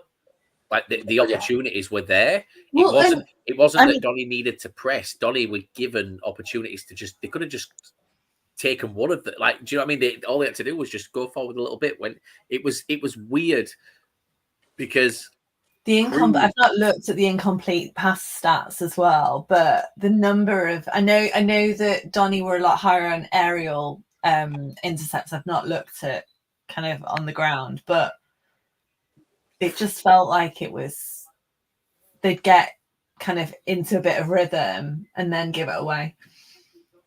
Oh, I disagree with Harry about that. He doesn't think Crawley have more gears to go. After seeing what they did to us when they went 2-0 up, they were cruising. And then after they scored the second goal, they just absolutely nailed us. They just went up to a whole new level and smashed us 4-1. Where no other team in this league has done that this season, where they just absolutely smashed us. And they did. I think as well, if there's one thing we've learned this season, it's never underestimate this Crawley team. Yeah. Just when you think Crawley have given everything that they can give, they pull something out. And look at it. I mean, being brutally honest, who saw them being 2-0 up inside the first half against MK Dons? Yeah. Not me, guys. Not me. No, sorry. I didn't at all. Ainsley said he thinks it was cagey for the first 20 minutes, but I wouldn't say Crewe were better. Both teams were trying to figure each other out for the first 15. First 15, Crewe were better. Crewe could have been 2 up inside the first 15. Rio should have put that header in there. He should have put that header. The header. There was the potential. Rio. There was the potential penalty. I was like, oh, look how little the Crawley fans are. But yeah, no, I do disagree with that, Ainsley. I do. I personally thought for the first 15 minutes you were lucky not to be one behind. At least one, because there was a potential penalty call as well. Yes, but I do think after that, Ainsley, you did control the game, and the game went probably how you wanted it to. Yeah, but I did worry that you didn't create enough yesterday, and I felt, considering how poor Crewe was, you should have created a lot more chances. But yet again, I've made that argument that maybe you didn't want to overcommit. Maybe you knew at 2-0 you could have, it were already done, and you could go into that home leg knowing that you're good at home and you'll get a result at home, so it didn't matter what the score was. But I don't know. Just on Jay's thing, Jay said that they had the pressure on us the first 15 minutes. He thinks he did well to ride out the storm. You did do well to ride out the storm, but I think your fans in the first 15, 20 minutes were expecting the worst, because you were just... Yeah, it's 1-1. Is that right? Is it 4-2 on aggregate? Collins is a very good player. Yeah, I think Donny fans, you could hear a pin drop for that first 20 minutes. So after that first couple of minutes, it just went silent. It was like you guys were trying to figure out what you were doing as well. But I think right now, if this Crawley, let's say the final ends up being Donny Crawley, if this Crawley team turn up and play this way, and you turn up the way you did last night, Crawley will win. I genuinely think if you turn up and play that way that you played last night, especially how you start, I think that Crawley will take advantage early. I disagree on this. Whoa! The lowest scoring player on the Donny team. I think it was safer score, so it's who scored or whatever. I could see what he was doing. He just wasn't executing it. I don't think he was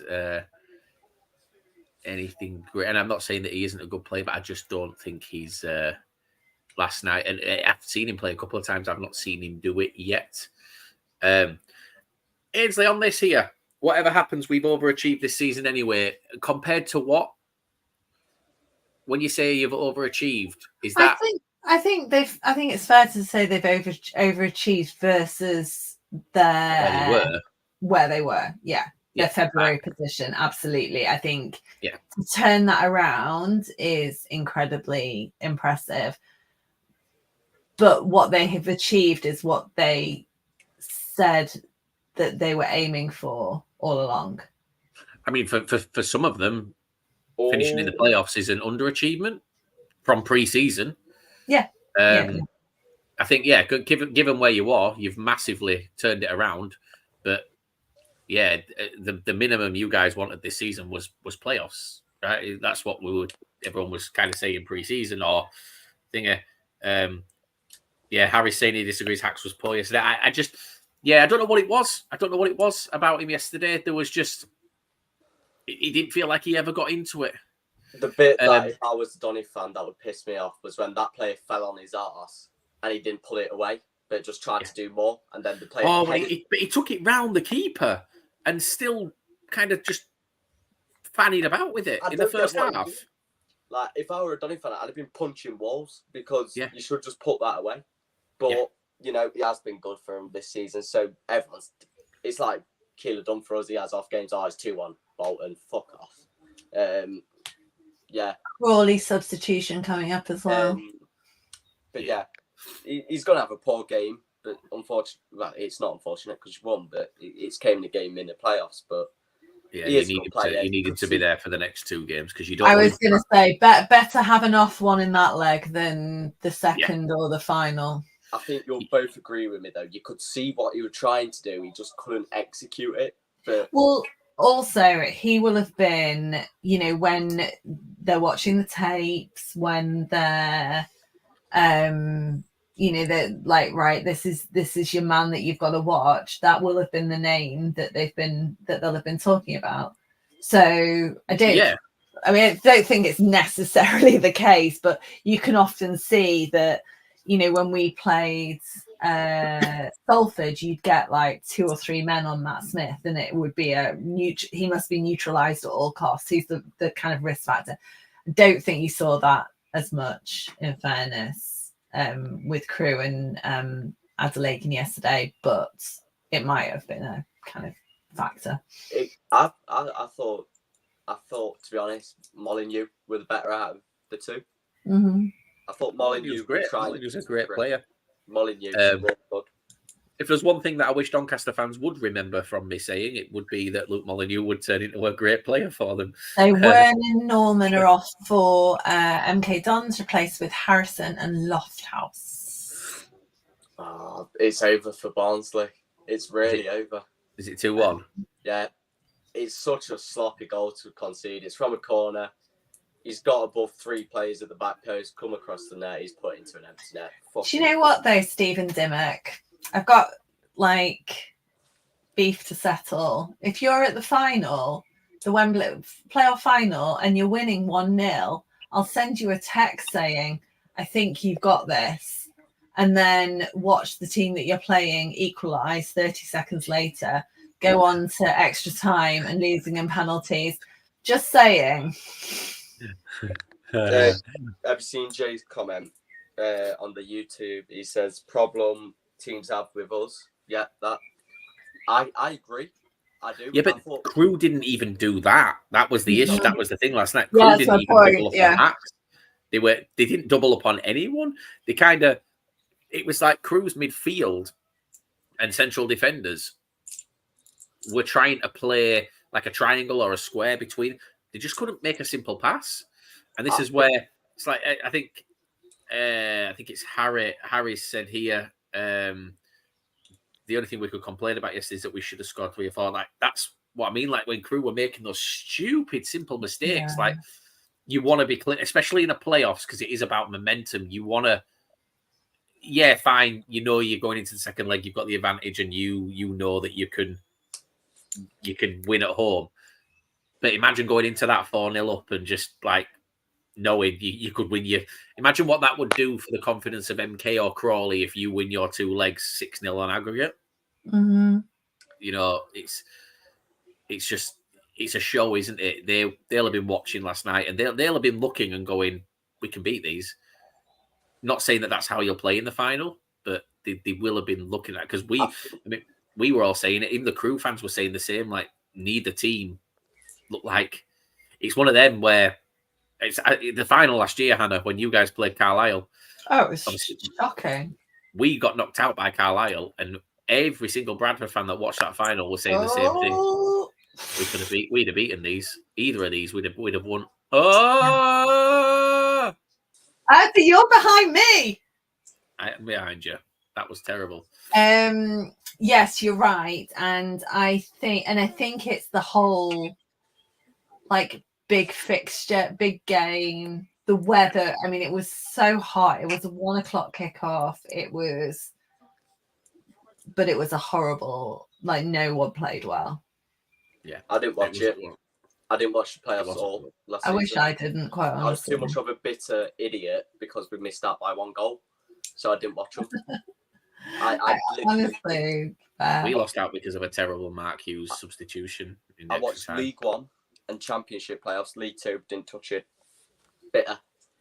We lost out because Aki Wright should have scored, and then we lost at penalties.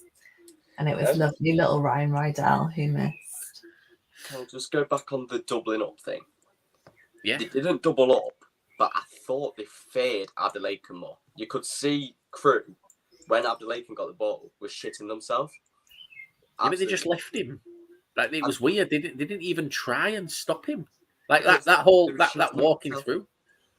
Yeah, they were shitting themselves, but like it was like you've got to at least try and lose. It's the playoff semi, right? That Bolton are about to beat Barnsley. 3-0 Crawley. It's 3-0 Crawley. I missed that. Right, that's Bolton fans. He's so good, Ronan Darcy. I'm sorry. So, any Swindon fans watching, when Swindon signed Ronan Darcy, I said to them, he's a cracking player. I said, I think he'd be your player of the season. And obviously all the shit that's gone on at Swindon meant that didn't happen, and he got binned out to Crawley, and people were saying he's found his level. Yeah, he has. Hey, look, I love that mental health matters on his T-shirt as well. The abuse that he gets that he got from Swindon fans. Oh, really? Yeah. Well, yeah, because they were obviously it was going to shit, and they needed to, lovely goal. Someone to blame. It's a great goal. He's that's goal of the playoffs without a shadow of a doubt so far. Deflection off the defender. I might have done, actually. It's looped either way, hasn't it? There, look, right. Yeah, I think it has taken a deflection off the defender. Yeah. Our Wimbledon fans feeling. Yeah, there's Wimbledon fans celebrating it all across. Yes. Milton Keynes tonight. I should have worn my Ryan Johnson shirt. Yeah, Leon saying here, Crewe are falling apart. They won't win by 3 anyway. It's not the point. And for me, Leon, it's like I say, the playoffs is a statement. The semi-finals it's to show just how dangerous you can be. And I mean, maybe they're luring them in. Maybe they're making them think that they've not got much about them. They're going to turn it on in the final. But it's a dangerous game to play when you could just go all out. Leon, I agree as well. Crawley looks the best team in the playoffs. Harry, does Crawley not have another gear to go? Yeah, if Crawley haven't got out of this, if Crawley have no more gears, I think they'll be happy with this. Like, honestly, this is what they did to us, and I wouldn't be surprised if they get 4th now. It's just yeah. Oh. But if MK Dons had scored first, it would have been very, very different. Yeah, I agree with what Bailey's just put. It's a good sign that they've coped well without Adelaide performing. Yeah, because they're going to need to next season. Yeah. Oh, Hannah, do you know what? I saw something on Twitter earlier where you've said, do you know that Abdelaken rumour we made up just to wind Donny fans? Someone actually took it gospel. Harry, can I say, I know, I'm not saying who, but I know of a contract offer that has been made to Adelaken that isn't Donny. Is it not Mansfield either? Let's just clear that up. It's not Mansfield. Yeah, so Mansfield. No one's drafted. That was just a funny thing that we knew Chal was watching. It weren't even Chal who put it on though. It was someone else. No, but we knew. No, but if you go back and watch the stream where I said it, immediately the chat is Chal going, "What you saying about Adelaide?" Yes. What was it last night? What was it? Hang on. What's it? Adelaken. So there's Adelaken. Adelaken, or like, yeah. Yeah, Adelaken is. I keep meaning to try and find like a video of him, saying like Habib Adelaken wherever, you know, like they introduce themselves, but I've not been able to yet.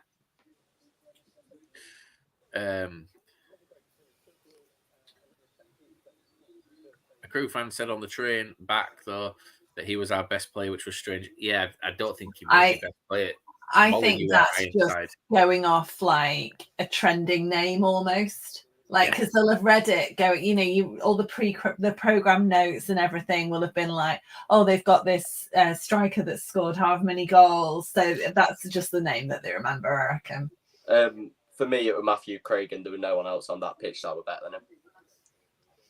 I'll stick by it. I thought he was really impressive. I've said it, I'm not repeating myself because I don't sound like a broken record, but I thought he was really impressive.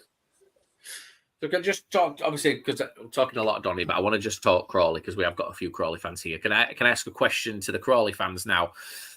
Are you now wag me in after this season?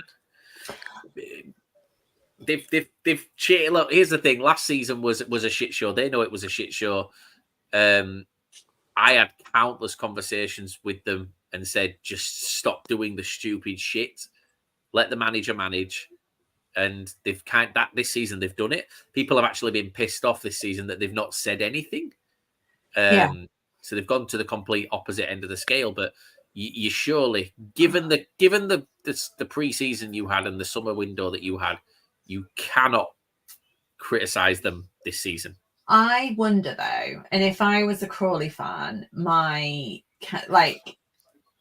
wonder whether, well, how much is that Scott Lindsay and the team that obviously they are endorsing and they're financially supporting and they're signing off on those kind of funding requests for players, but the success is heavily weighted on his shoulders rather than Wagner's. This just shows what a lot of us knew all along, that Scott Lindsay knows what he's doing. Best manager in league. This season he is. If he gets them to the final, the fact that he didn't win manager of the season is a travesty. Yeah, because it were a robbery anyway, that whole awards night, because DKD didn't win player of the season. So we made up for it by robbing the manager of the season. Yeah, but you robbed the wrong person. Yes, we robbed the wrong person. I mean, in fairness, he wasn't even in the running, was he? Which was the weirdest part of it all. After what I watched yesterday, and after what we're watching today of MK, out of the three, the right manager won it. And that's a fact. Yeah, Lee Bell shouldn't have been in that conversation at the time. What Stephen said there, that was the same interview that I was referring to, where he called them loose professionals, and it took 4 weeks for them to rock up at training on time.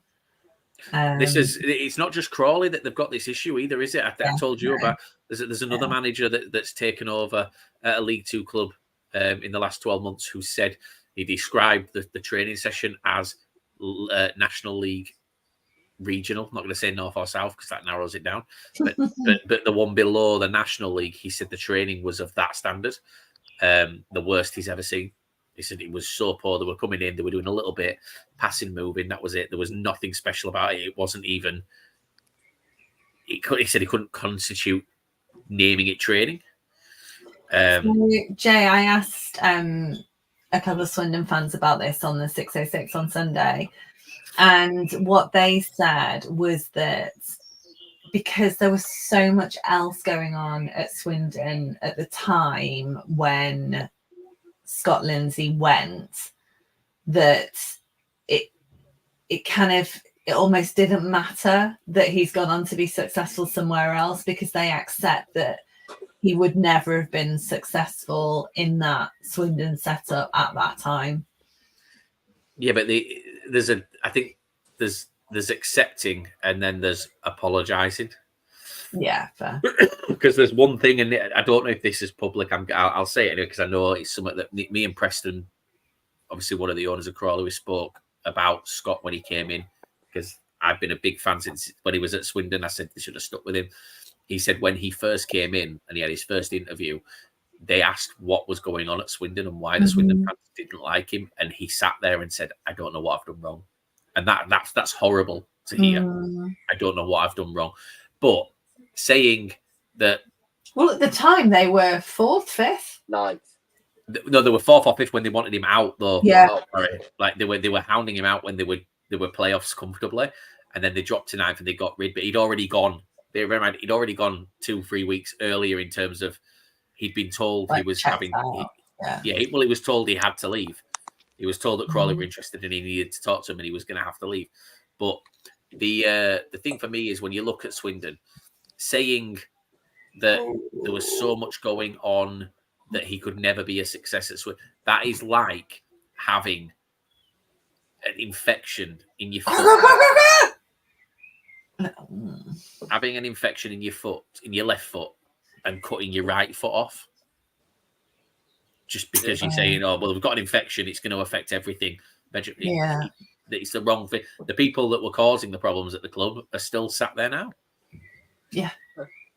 Scott Lindsay could have, look, I guarantee, and I know that Scott Lindsay wouldn't have taken Swindon up, but you wouldn't have had your lowest ever finish under Scott Lindsay. It wouldn't have happened. If they put Gav Gunn in, they're going down. Well, so the scout at Swindon, well, he calls himself a scout. Let's be honest, he is a taxi driver. That is not me just being a dick. He is a taxi driver. Big Les.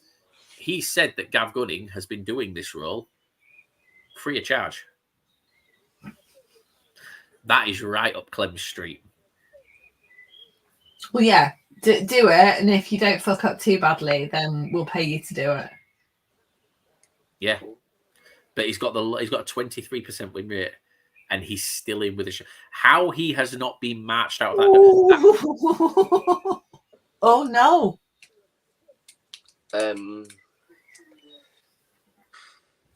Corey Adai's gone down. Has he taken a knee to the back of the head there?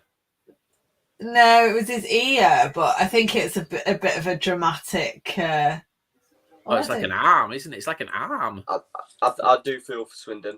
I have faith for them next season. He's probably rolling around though. Like he's hurt. Well, you think he's hurt, but he might not. It was weird though. It looked like a kind of glancing knock to his ear, and then the ball went dead, and then he looked like it's like almost like a delayed reaction, but maybe that was because he knew. Yeah, the ball was dead, and I don't know. Gosh, 906 appearances for MK Dons. One of my mates messaged me saying, I thought Mike Williamson would mint. I said, well, he's got a 56% win record before this game as an MK Dons manager. He is a good manager. But the issue has just been put here, Harry, and it's spot on. So when we, obviously he's Bradford fan, he's Lancaster banter, when we beat MK, they continue to play the same way. They didn't change anything despite being 4-0 down. This is the mirror of that game. Not panic, just continue to play their game. That's what they did. And they did nothing. There was no style change. There was no tactical change. The substitutions were like for like. There was just nothing about it. It was like, this is how we play football. And if we play football that way and lose, so be it. And that's what they're doing here. To change that system. They haven't got a target man in a way. No, but they don't need a target man. They don't need somebody. It's not necessarily about a target man. They're not even passing and moving at this point. They're just kind of letting it happen. They've been played at the end game, haven't they? That's a penalty. How is he not? Sorry, I'm just looking at this penalty claim where I was adamant it were a penalty earlier for Barnsley. That's a penalty. Jeezy peeps, man. Jeezy peeps. Jeezy peeps, Harry. What's that? Is it your good language? Oh, Jesus. It's over now, this is. But I'm still watching it because, I'm a League One fan. Ainsley said when we pegged MK, they were on a bad run. They certainly look like a top 7 team. The question here, what's McCurdy going to do? We're going to find out in a week or two. Probably in the next couple of days. We won't find out what he's going to do. He's going to be leaving Hibs in the next couple of days. He's had a rough couple of years. I'm not going to talk about his Swindon time this time round and say that he didn't do anything at Swindon, because obviously we've said there's a lot of stuff going on, but he's just coming back from a heart surgery. he's not in a good way, or he wasn't in a good way. So I think McCurdy with a full pre-season under him, I think he'll do a job for someone at this level at least. The rule is on, Harry. What? The rule is on. Yes, he is. My left back. No, he's not your left back. Just go with Bradford. Yes. You can have a half hour of this now. Abdul says need an MK goal. No, we do not, Abdul. No, we do not. We are happy with a Crawley win. Interesting on a Saturday. If they get a goal, makes it an interesting game. The thing is, he's taking Payne off. He's taking Payne and Gilby off. MK Dons in 5.5 playoff campaigns have never won a playoff game. Wow, that's a stat. Jay's asked a question. Let's say Crawley get promoted. How do you think they'll get on in League Two? That's harsh. If they get promoted, they'll go to League One. And how do you think the losers of the playoffs will do next season? Get promoted. Automatically champions. They get promoted. No, I don't think they will, in fairness, this cohort. I said if Donny don't... I'm just going to say, because I've been adamant Donny were already in the playoff final even before yesterday. If they did get to the playoff final and they lose, they will go up next season.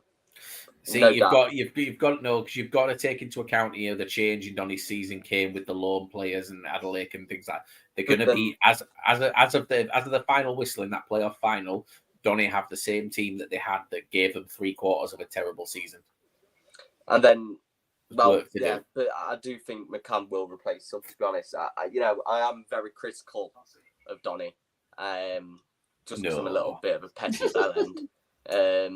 But I am very critical. Because he's obsessed, Liam. I'm critical with Donny, but I do think McCann next season will recruit players. Whether it's the same player or not, even if they don't get Adelaide, they will get someone similar. And I can actually see them going up next season if they lose. And that's the same for Crawley. I can actually see Crawley doing it next season. Because, I said to Hannah yesterday, the three teams who have gone up, no offence to Donny or Crewe, I feel those three were much better as a team than what I watched yesterday. Well, that leads us on to the next one. Sorry. No, I was going to say, there was a massive goal difference gap, wasn't there, between Mansfield and MK Dons? 30, I think, in the end. Yeah. But, I personally think the quality is not going to be as good. Well, is it offside? Offside. It's offside. Wow. It was 4-0 Crawley. It was offside.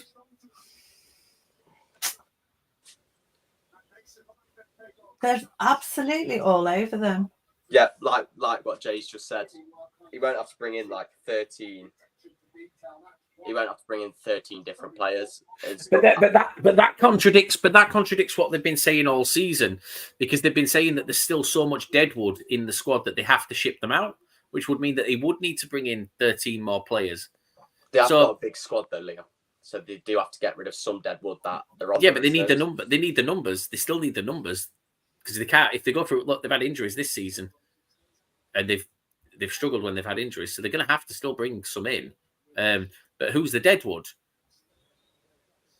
I'm going to flip this for Donny fans, because obviously Donny fans are trying to hold things against us this season.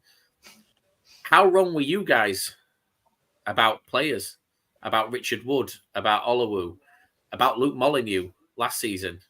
I've still got the DMs about when I wrote something about Molyneux last season. Yeah, I've still got the chats about Olowu. And we've still got the 606s about people like Richard Wood.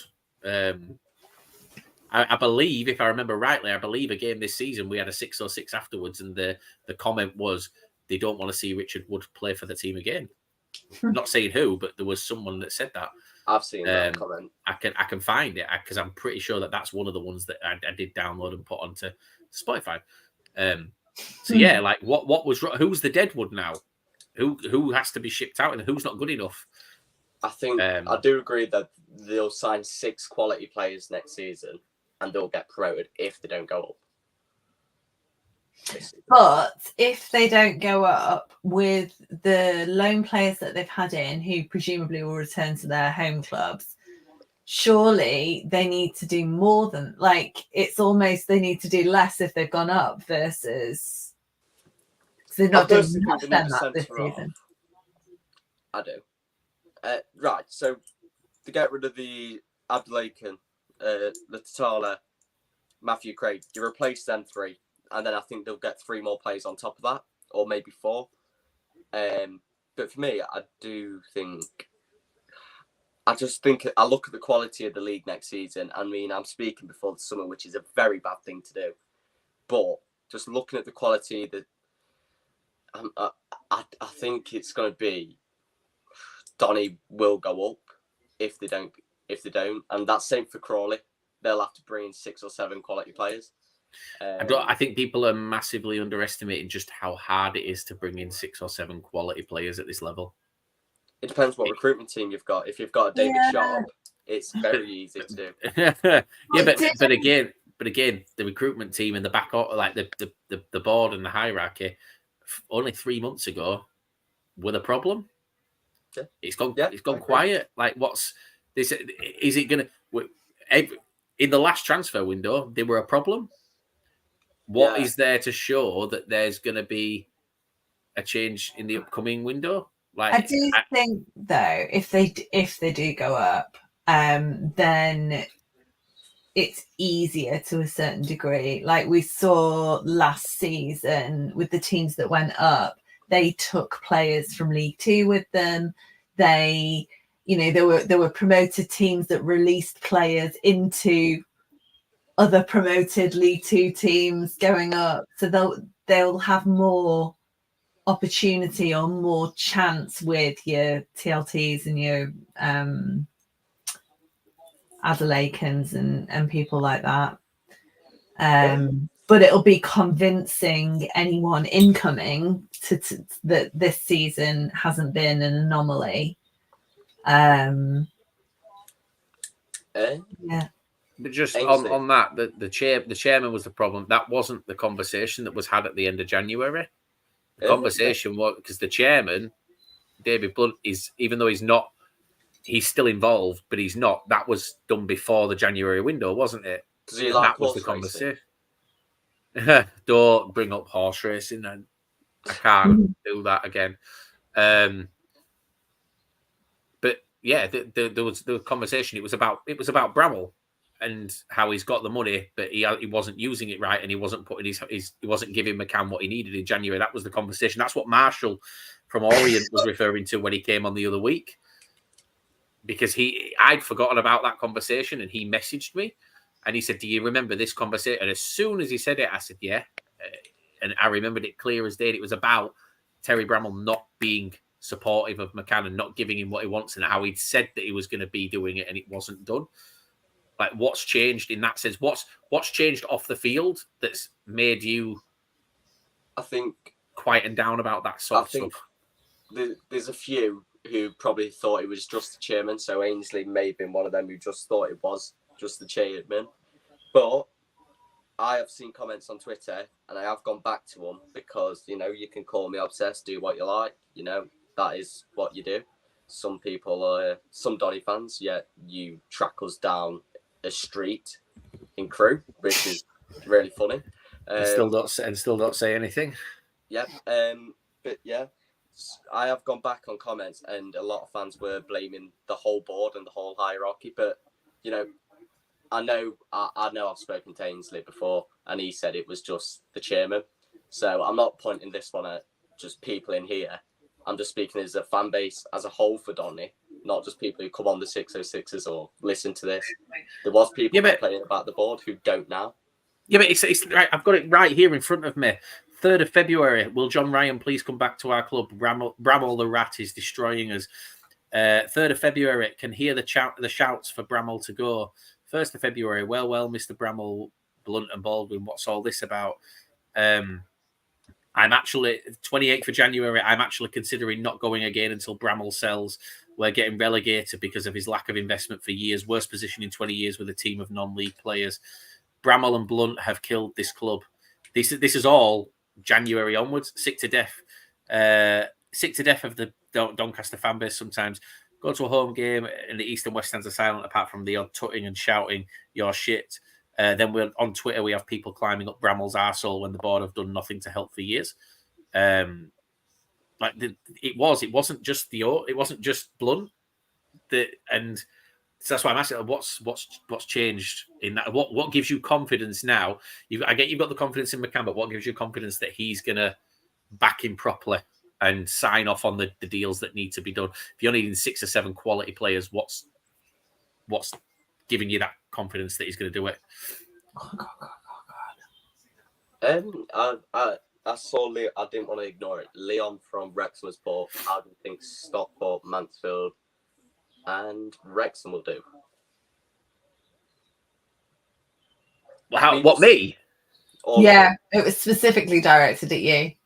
I think Mansfield survive. I want to say sort of 16th, 17th. Yeah, agreed. I think Stockport finished just outside the playoffs. Take that. And I think Wrexham finish in them but lose. Yeah, I think I'd agree with that. I think Mansfield will be around the 13th to 16th mark. I reckon Stockport will be between 8th and 11th. And then Wrexham will finish in the playoffs, and like you said, I think they'll lose in the playoffs, because I purely think that top 6 in the it's horrible, isn't it? And there'll be 3. If it's anything like this last season, there'll be 3 of this season's playoff candidates in there again. Anyway, so there's only 1 spot free. Yeah, there's only 1 to dig up in there. It might be the same 3. Yeah, well, yeah. Imagine Oxford win it, and it's the same 3 next season. A question for everyone then: Who is your pick as a dark horse next season? Colchester. League 2 or 1? League 2. Colchester. Okay, I've got this. Cheltenham. That's not a dark horse. That's not a dark horse. It's not. You can't call a team coming down from League 1 a dark horse. One second. Let me get something up quick. Right, my dark horse.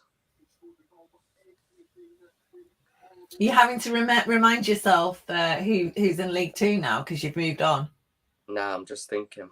I'm just looking. Grimsby again. I'm going to do it again. I'm going to say Grimsby in my dark horse. I think I had Grimsby as my dark horse last season, and look how it went. Yeah, I got 7th last season. But I think Artell again. Artell, though. Yeah, I think Artell will have Grimsby challenging top 3. I think if I keep on saying Grimsby, it's actually going to happen, and I'm going to come across like a genius when it does. So Grimsby again. I mean, we are all David Artell. We love He David used to play for Artell. Mansfield, so that's anyone who used to play for Mansfield and we had a good relationship with, as in like Darryl Clark and David Artell. I really hope their clubs do well. So that's why I'm like a Cheltenham fantasy. Have you watched the David Artell interview yet, Harry? No, mate. I don't have time on my hands. I did today. I'm sorry. There's no way you're saying I don't have time on my hands when you text us all fucking day. Do not tell me you don't have time on your hands. You have plenty of it. He's been off school today. And he's been watching. I've Baby Reindeer. I've rewatched the Donny game just in case. The reason why I've done that. What? So you can watch the shit from last night, but you won't watch David Artell? That's damning. He talks about your club and tells you everything about that club that you need to know. I will watch it tonight then. No, I'm going to delete it now. Not my problem. Oh, but, I wanted to rewatch Donny game because I thought both teams were poor, and I didn't want to come on here saying they were poor at first viewing. and get absolutely slated for it. But then looking back on it, I have said Donny controlled the game how they wanted it to go. So, there we are.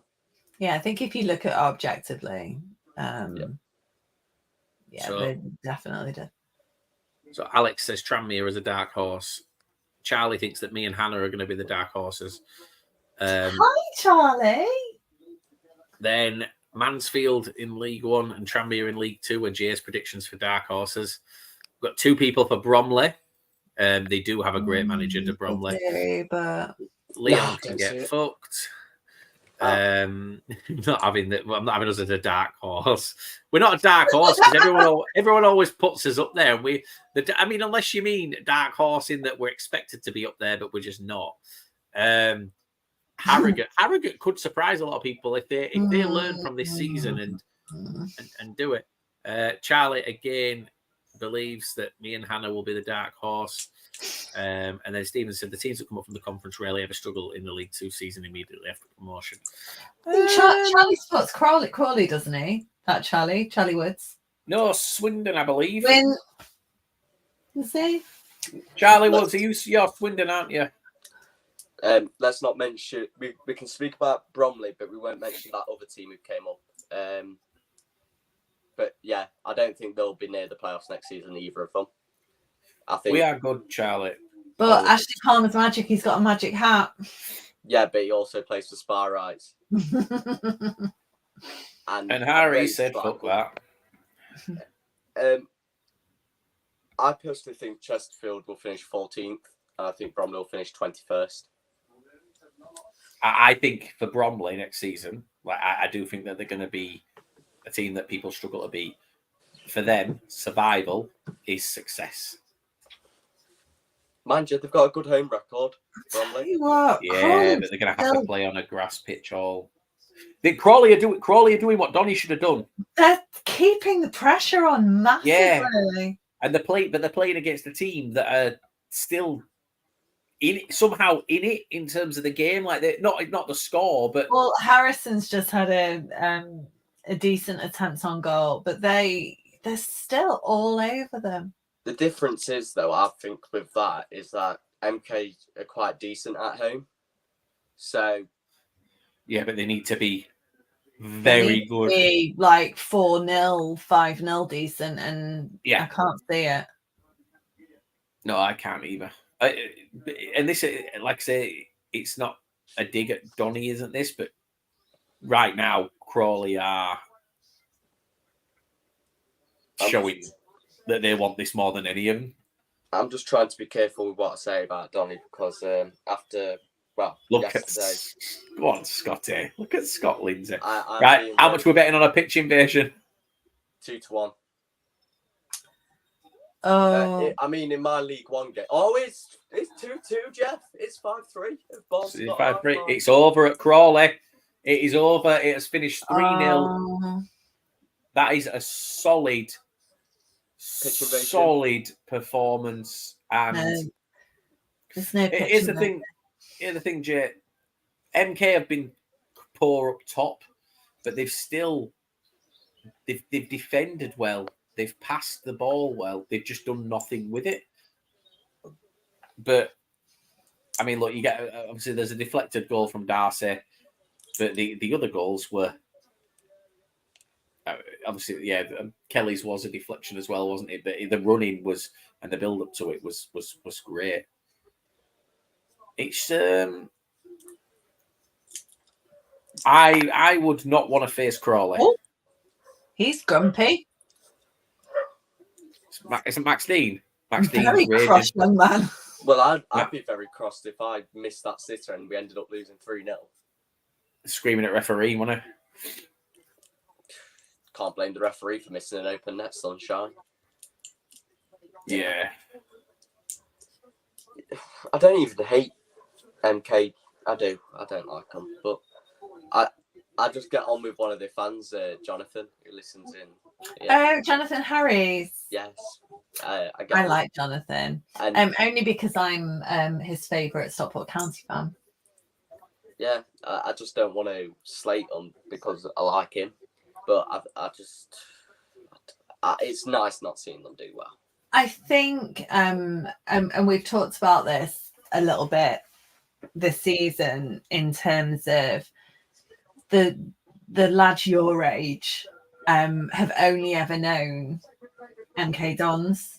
There will be a point at which the whole kind of franchise antagonism has to be kind of let go. I know it's a nice backstory and everything, but if you understand the backstory of it, even if you are my age, then you kind of can understand why people don't like them, and that's why completely. But what I mean is, like, people like Jonathan, maybe a little bit younger, that it's the club that they've grown up supporting. And it's not like they've. I mean, it is a funny demographic. I mean, I've never seen as many Premier League shirts at a football game as I have when we played MK Dons. It is bizarre, but yeah. I personally think though, like, people gloat about you should support your local instead of a Prem club, but these younger fans, if they support MK Dons, they're nearly as bad as these Prem clubs. That's what people say. Yeah. But, like, so for one hand, you have to support your local club, but if you're from Milton Keynes, you can't. Yeah. Like, I get that in one way for them. Like, that's a bit bizarre. Yeah. But I suggest you both turn over to this Barnsley-Bolton game, by the way. It's a very good game. I would do, but I'm watching Ronan Darcy's interview, and I am absolutely delighted. So Stephen Dimmock said here, did you all see the conspiracy theories? I actually didn't see the conspiracy theories, No. Stephen. What were they? But a question back for you, Stephen. How has Ronan Darcy been this season?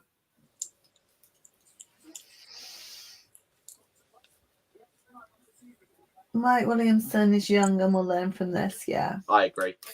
That's something we actually none of us thought was. We did talk about MK for next season. If MK I don't, only because they're not a dark horse, really. No, but just in general, like what they'll do next season, like MK, I think will smash it next season. If Donny, Crawley, and MK Dons don't get promoted, two of them will go up.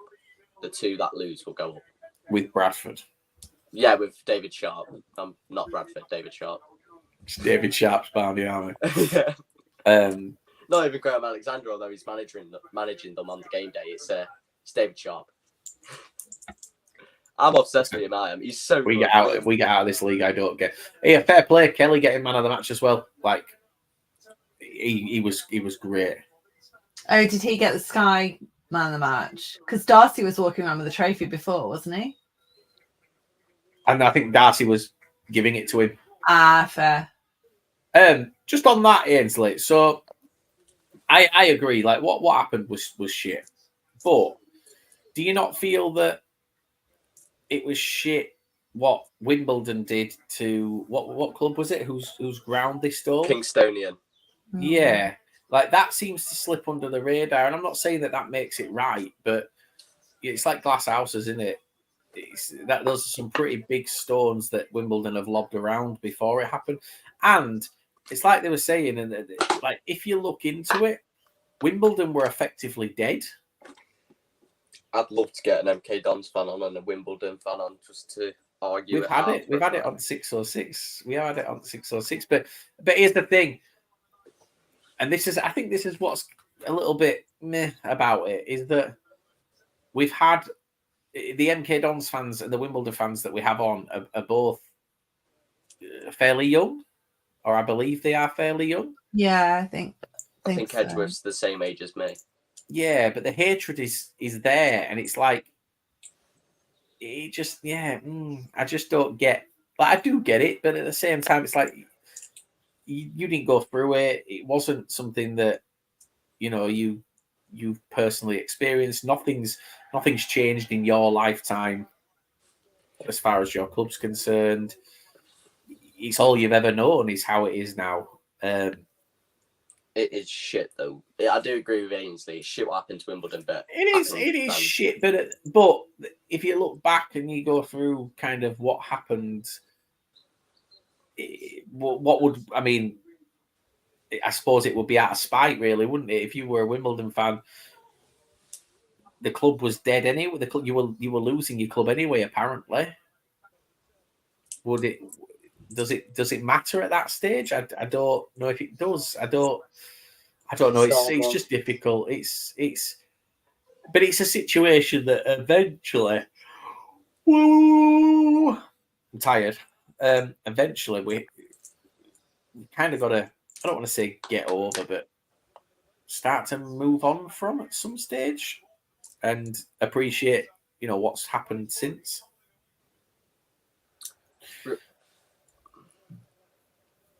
Yes, really nice ground.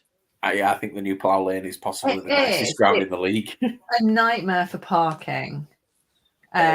Although, if anyone's going next season, if you go, what did I book it through? Your parking space or just park? One of the two? Probably just park. I rented someone's space from their flat, and it was underground parking, like 5 minutes away. It was brilliant. This is what I put when I don't know if you'll be able to see it. Bit too posh for League Two. This is what I put when I went there. It's well posh. We've got two stands and it looks like a shithole, and they've got that. Looks like that big stand looks like a horse racing sort of thing, like the terrace thing. There's a good Lidl just across the road.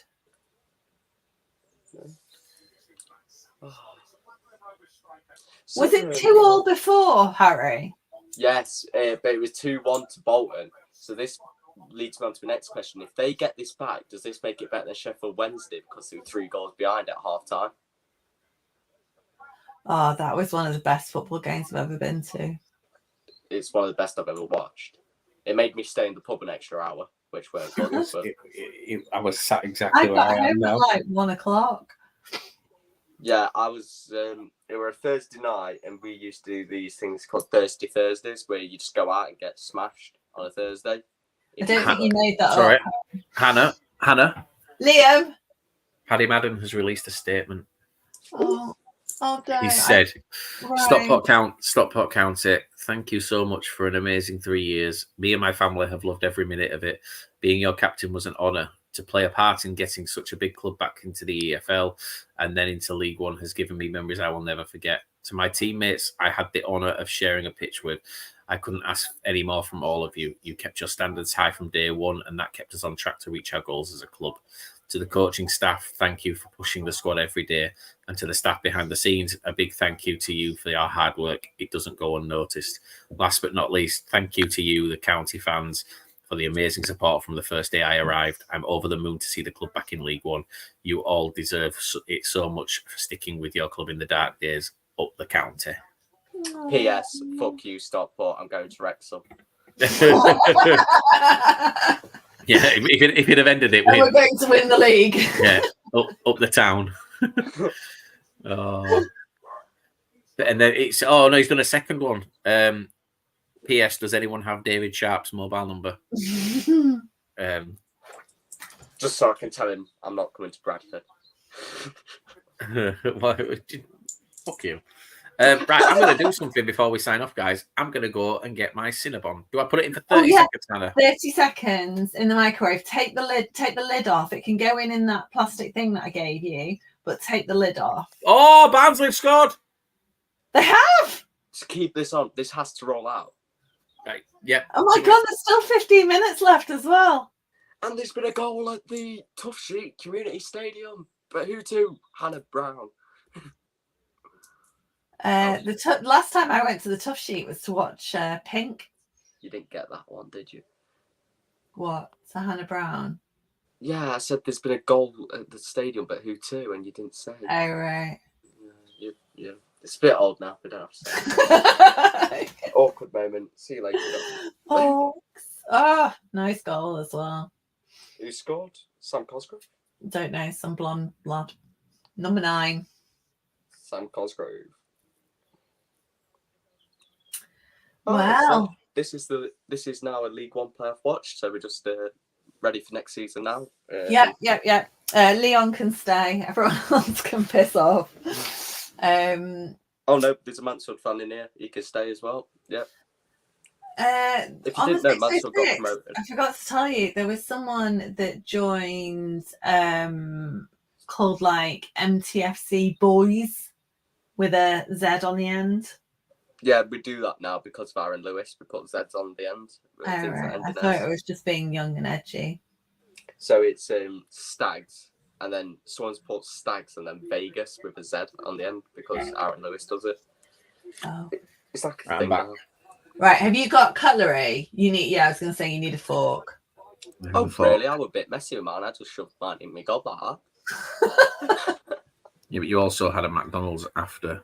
20 nugget McDonald's. Look, just because I don't get defeated after a Taco Bell meal. Wait until it catches up with you when you get a bit older.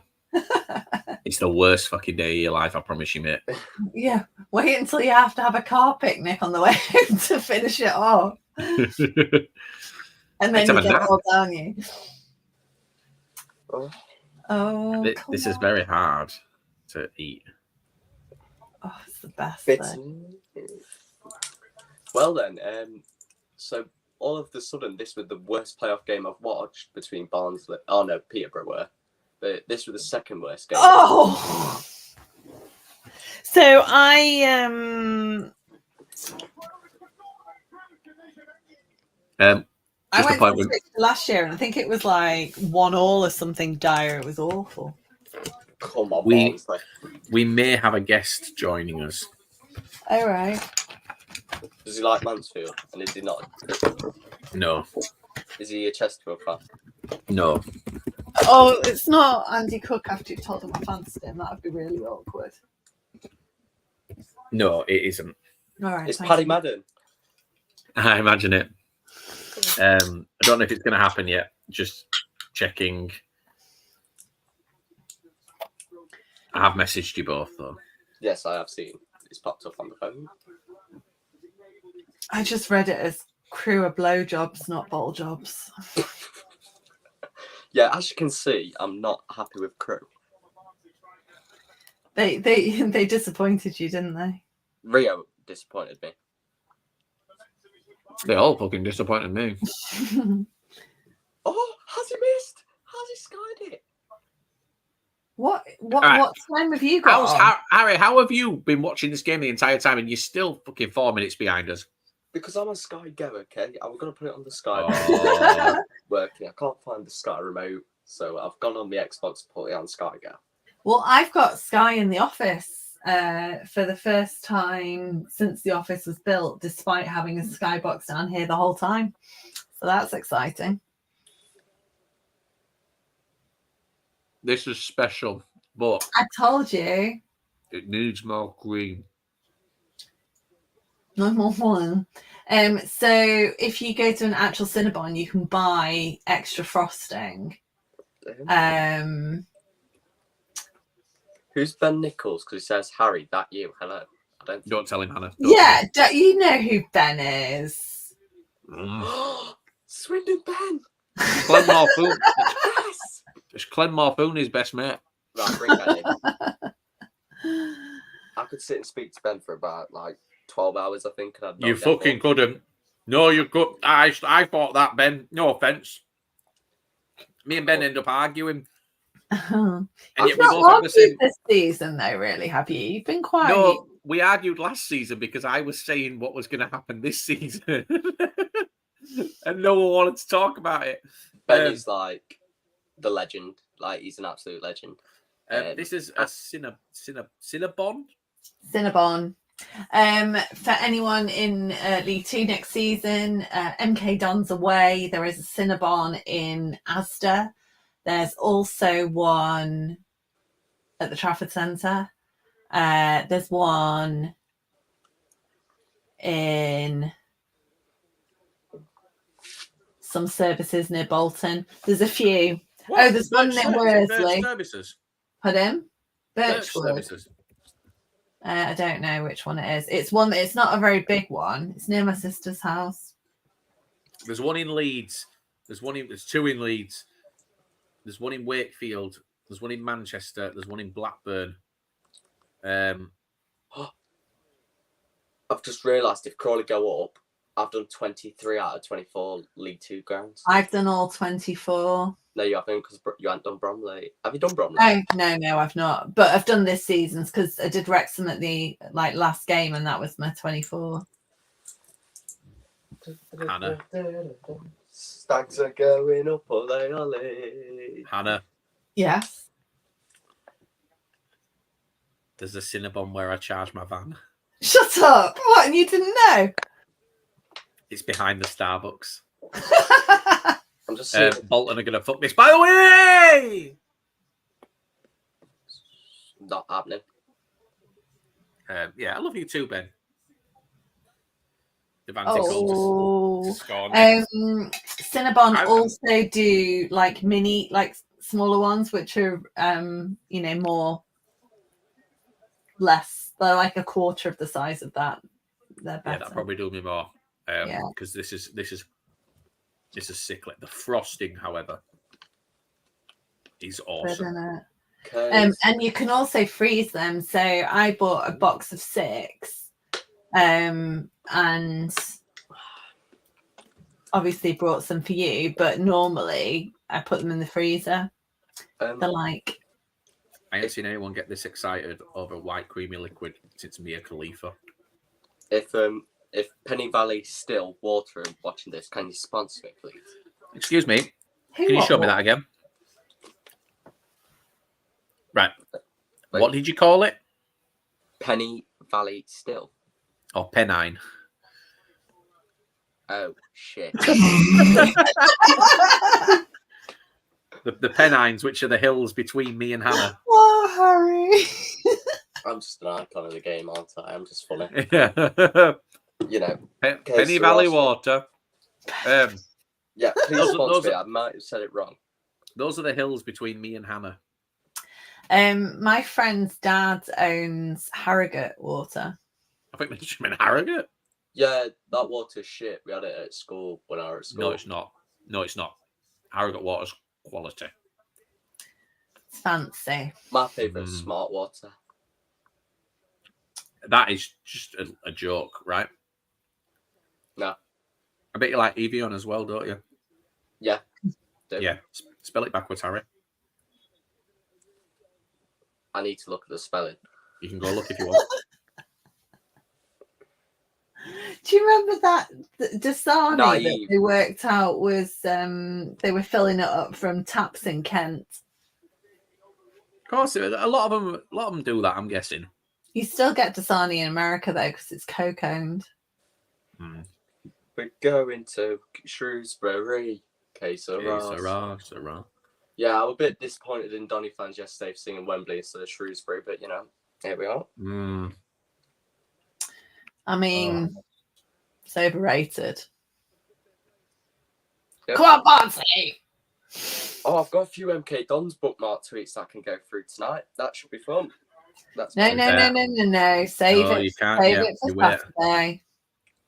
I've got from who's this? A Charlton fan. This is my recent bookmark. Mansfield are a pub side. So when we play Charlton, that should come out. We beat Charlton in the cup. I've got one from a Wrexham fan. Let's send Mansfield down, please, next season. And one from League One Royals saying we're finishing 23rd. Right, Ben. This comment is all over the place, isn't it? I've been helping with my theories today. What's been your most enjoyable this season?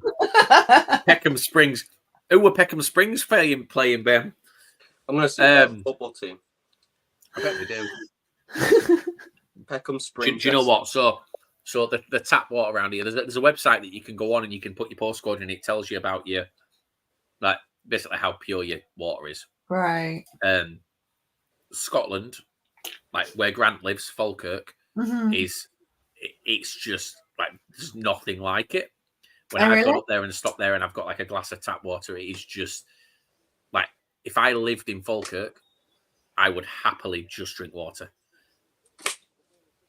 I don't mind our water. I don't like London water when I'm in the office. No, yeah, our water it's one of the better ones. I'm not sure what yours is, but I know ours is one of the better one. I can't look at Ian Evatt the same way now, you know. Yeah, because he's a Spa, right? He's a former Chesterfield player. Stuff him. That's why I want Barnsley to win. Bolton fans look nervous. Yeah, it came on about 5 minutes ago. They're all biting the nails. I bet they might not have any left by the end of it. Ben, what theory has Hannah been helping with? Hannah, what have you been doing? Is he driving? Is he driving? I think I did my driving theory. After Ben says you've been helping him with his theory. Oh, right. Yeah, it's driving test. You're doing your theory, Ben. Let me go on. Your hazard perception, Ben. You do your 5. Oh, no, I know. I do know the theory. Swindon conspiracy theories. So he's not learning to drive. No. I got 50 out of 50 on my multiple choice. Did you? Well done. Yeah, and I'm still this thick. So you still can't reverse park. And I still like your car. I can't park. I go down a one-way street. And you leave your keys in the car. And when we're stood having a drink, you go, I just watched my drink for 2 minutes. I'm just going to go get my keys out of the car. And you looked at me, gone out. You went, you acknowledged it. I went, okay, yeah, no problem. And then you went, wait, your fucking keys? Yeah. Like, your car keys are still in the car. Yeah. And you know what? It was the tone of your voice that made me believe that it's not the first time. Oh, no, I've done it. Like, I've left my car, keys in my car, over the weekend once. And I phantom Monday morning going to work. So I've left them Friday getting back from work, gone out all weekend on the piss, came back Monday to drive to work. Oh, they're still there. Nice to see you too. After everything we said about the quality of the football yesterday, we did have a nice time. Oh, we had a great time. We had a great... When me and Harry got there early and we found that 10-pin bowling place, I've never seen someone's face lit up as much as Liam's. I was fucking delighted. And I was like, I need to stop showing so much excitement because there's a lot of kids in here and it'll give the wrong impression off. I was just happy to see a pool table, and then they were all took up. So then I was back down to earth. It was the only amusements, Hannah, that I've seen in 2024 that is cash only. All the machines now have. All the machines now, they have contactless. What? Yeah. All the like arcade machines and things like that are all contactless. What about like penny slots? Well, no, because you need to have pennies to slot them in. But all the games and the game machines and bandits and things like that have all got cash and contactless. Don't tell my children. I've been telling them I've got no cash for years. Yeah, that one. Just take them to that one.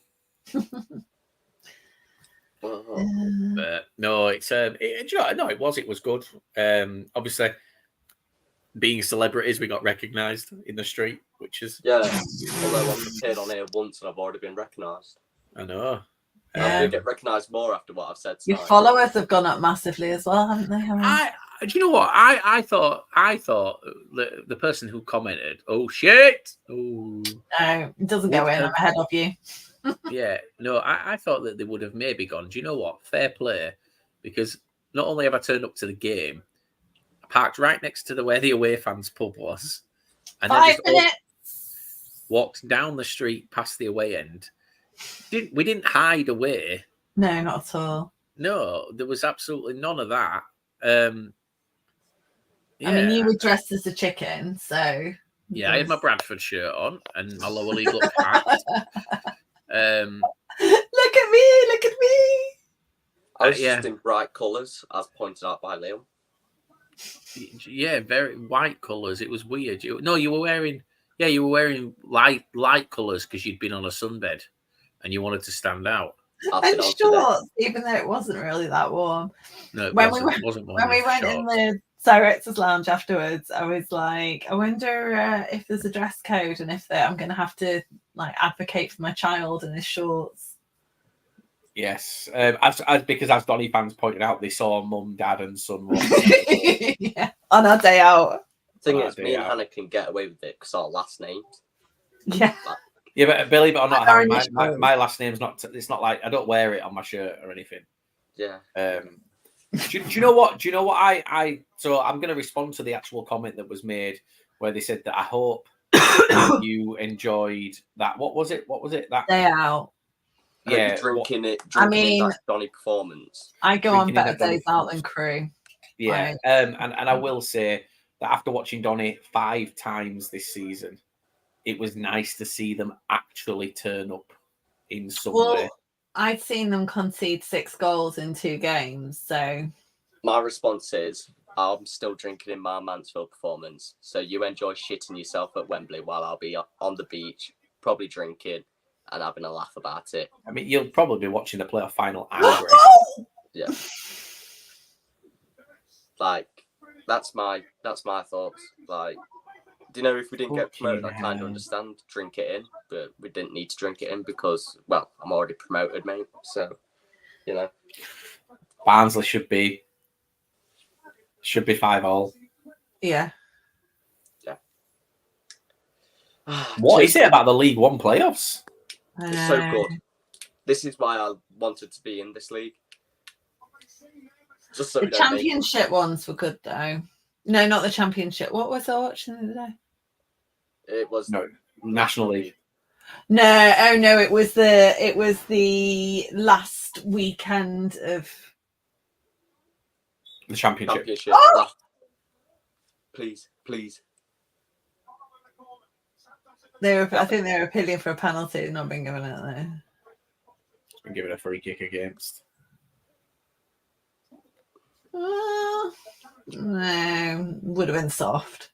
I'm very critical of referees at the minute, so I'll let you know my decision. That would not have been a penalty for me. No, what I would say about that Crawley MK Dons referee is I didn't kind of notice them at all, which is the best compliment that you can pay to them. Yeah.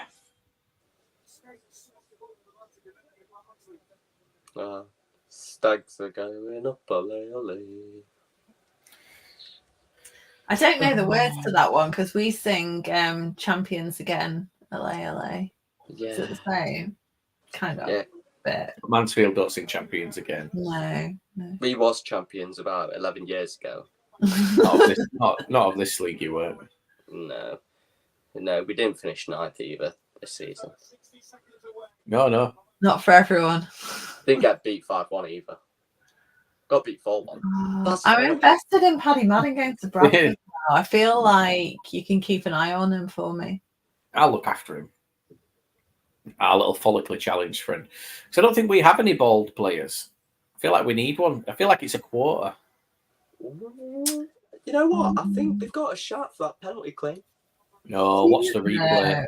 Watch the replay. It's not at all. No, it's not. No, I've just seen the replay. No. Yeah, come on, there's like a minute. It's done, isn't it? It's got to be done. So this means that Seb, who does the League One podcast, he's a Barnsley fan. So there might be some continuity next year. Not an entirely. Seb is staying down. He's staying down. 5,000 in the away end. Get back. All right. So what is it about Ian Evatt that we don't like? Ian Evatt? No, it's that. Have you not seen the video? You must have seen the video. He's a Chesterfield. Yeah, you have. Hang on. Is it with his dick out? Yeah. So I dislike Ian Evatt due to him being a former Spar, right? He then complained about our pitch. There you go. Oh, come on, Oxford or Peterborough. That's what I've got to say. Well, mainly Peterborough. Yeah. Fair fucking play to Barnsley, though. Yeah. No manager. Players done well. Go again next season. Pitch invasion. Yeah, you see, for anyone playing in League One next season and playing Bolton, my sister lives like 5 minutes walk from the ground, so I'll be renting out her drive. What if they aren't playing? Well, no, I'm assuming that they're like, because I'm manifesting Posh going up. It's because I don't want to go there on an away. I've got them to win on a bet as well. I've got Donny, Peterborough, and Southampton. Which is a very nice amount of money. Oh, did you see there's a lad with a shirt, like a sign saying, "Can I have your shirt?" And the player actually stopped and said to him, "I can't give it to you." No. So, thing is, what I don't get about this is if they go up, they'll sing Ian Evatt is our king or something like that. Yet they're slating him all season, which is funny. I remember when Derby got promoted and a Bolton fan said, "We don't care about League One that much to do a pitch invasion." Wow. Yeah. Oh. Mind you, I got swept up in the Sheffield Wednesday pitch invasion, so. I'm gonna say Hannah was on the pitch. It was because the lad next to me got like I think was he on his own? I can't remember, but it got to the point where like watching penalties, it's quite stressful, isn't it? And we'd got to the point where you're hugging strangers and things, and obviously I didn't really let on that I wasn't a Sheffield Wednesday diehard fan. And then when they ran onto the pitch, he just grabbed me and I got kind of brought along with it. I mean, but that was an incredible game, as was our game against Bolton, actually, kind of similar in terms of coming from behind. I went also to when we got promoted. Well, it's a bit shit, isn't it? Like, because you run onto the pitch and then it's a bit like, what do I do now? Oh, no, I was with Take a selfie. But then I'd Ollie Clark on shot. I didn't, but Ollie Clark were on shoulders right next to me and he was just going for it. Oh, Dacus Cogley. Forgotten about him. Well done, guys. Well done, Bolton. Ian Evans still a twat. I'm ready for bed. I don't know about you guys. Yeah. You can stay on if you like. But... Are we doing this again tomorrow for what was it, Posh and Oxford?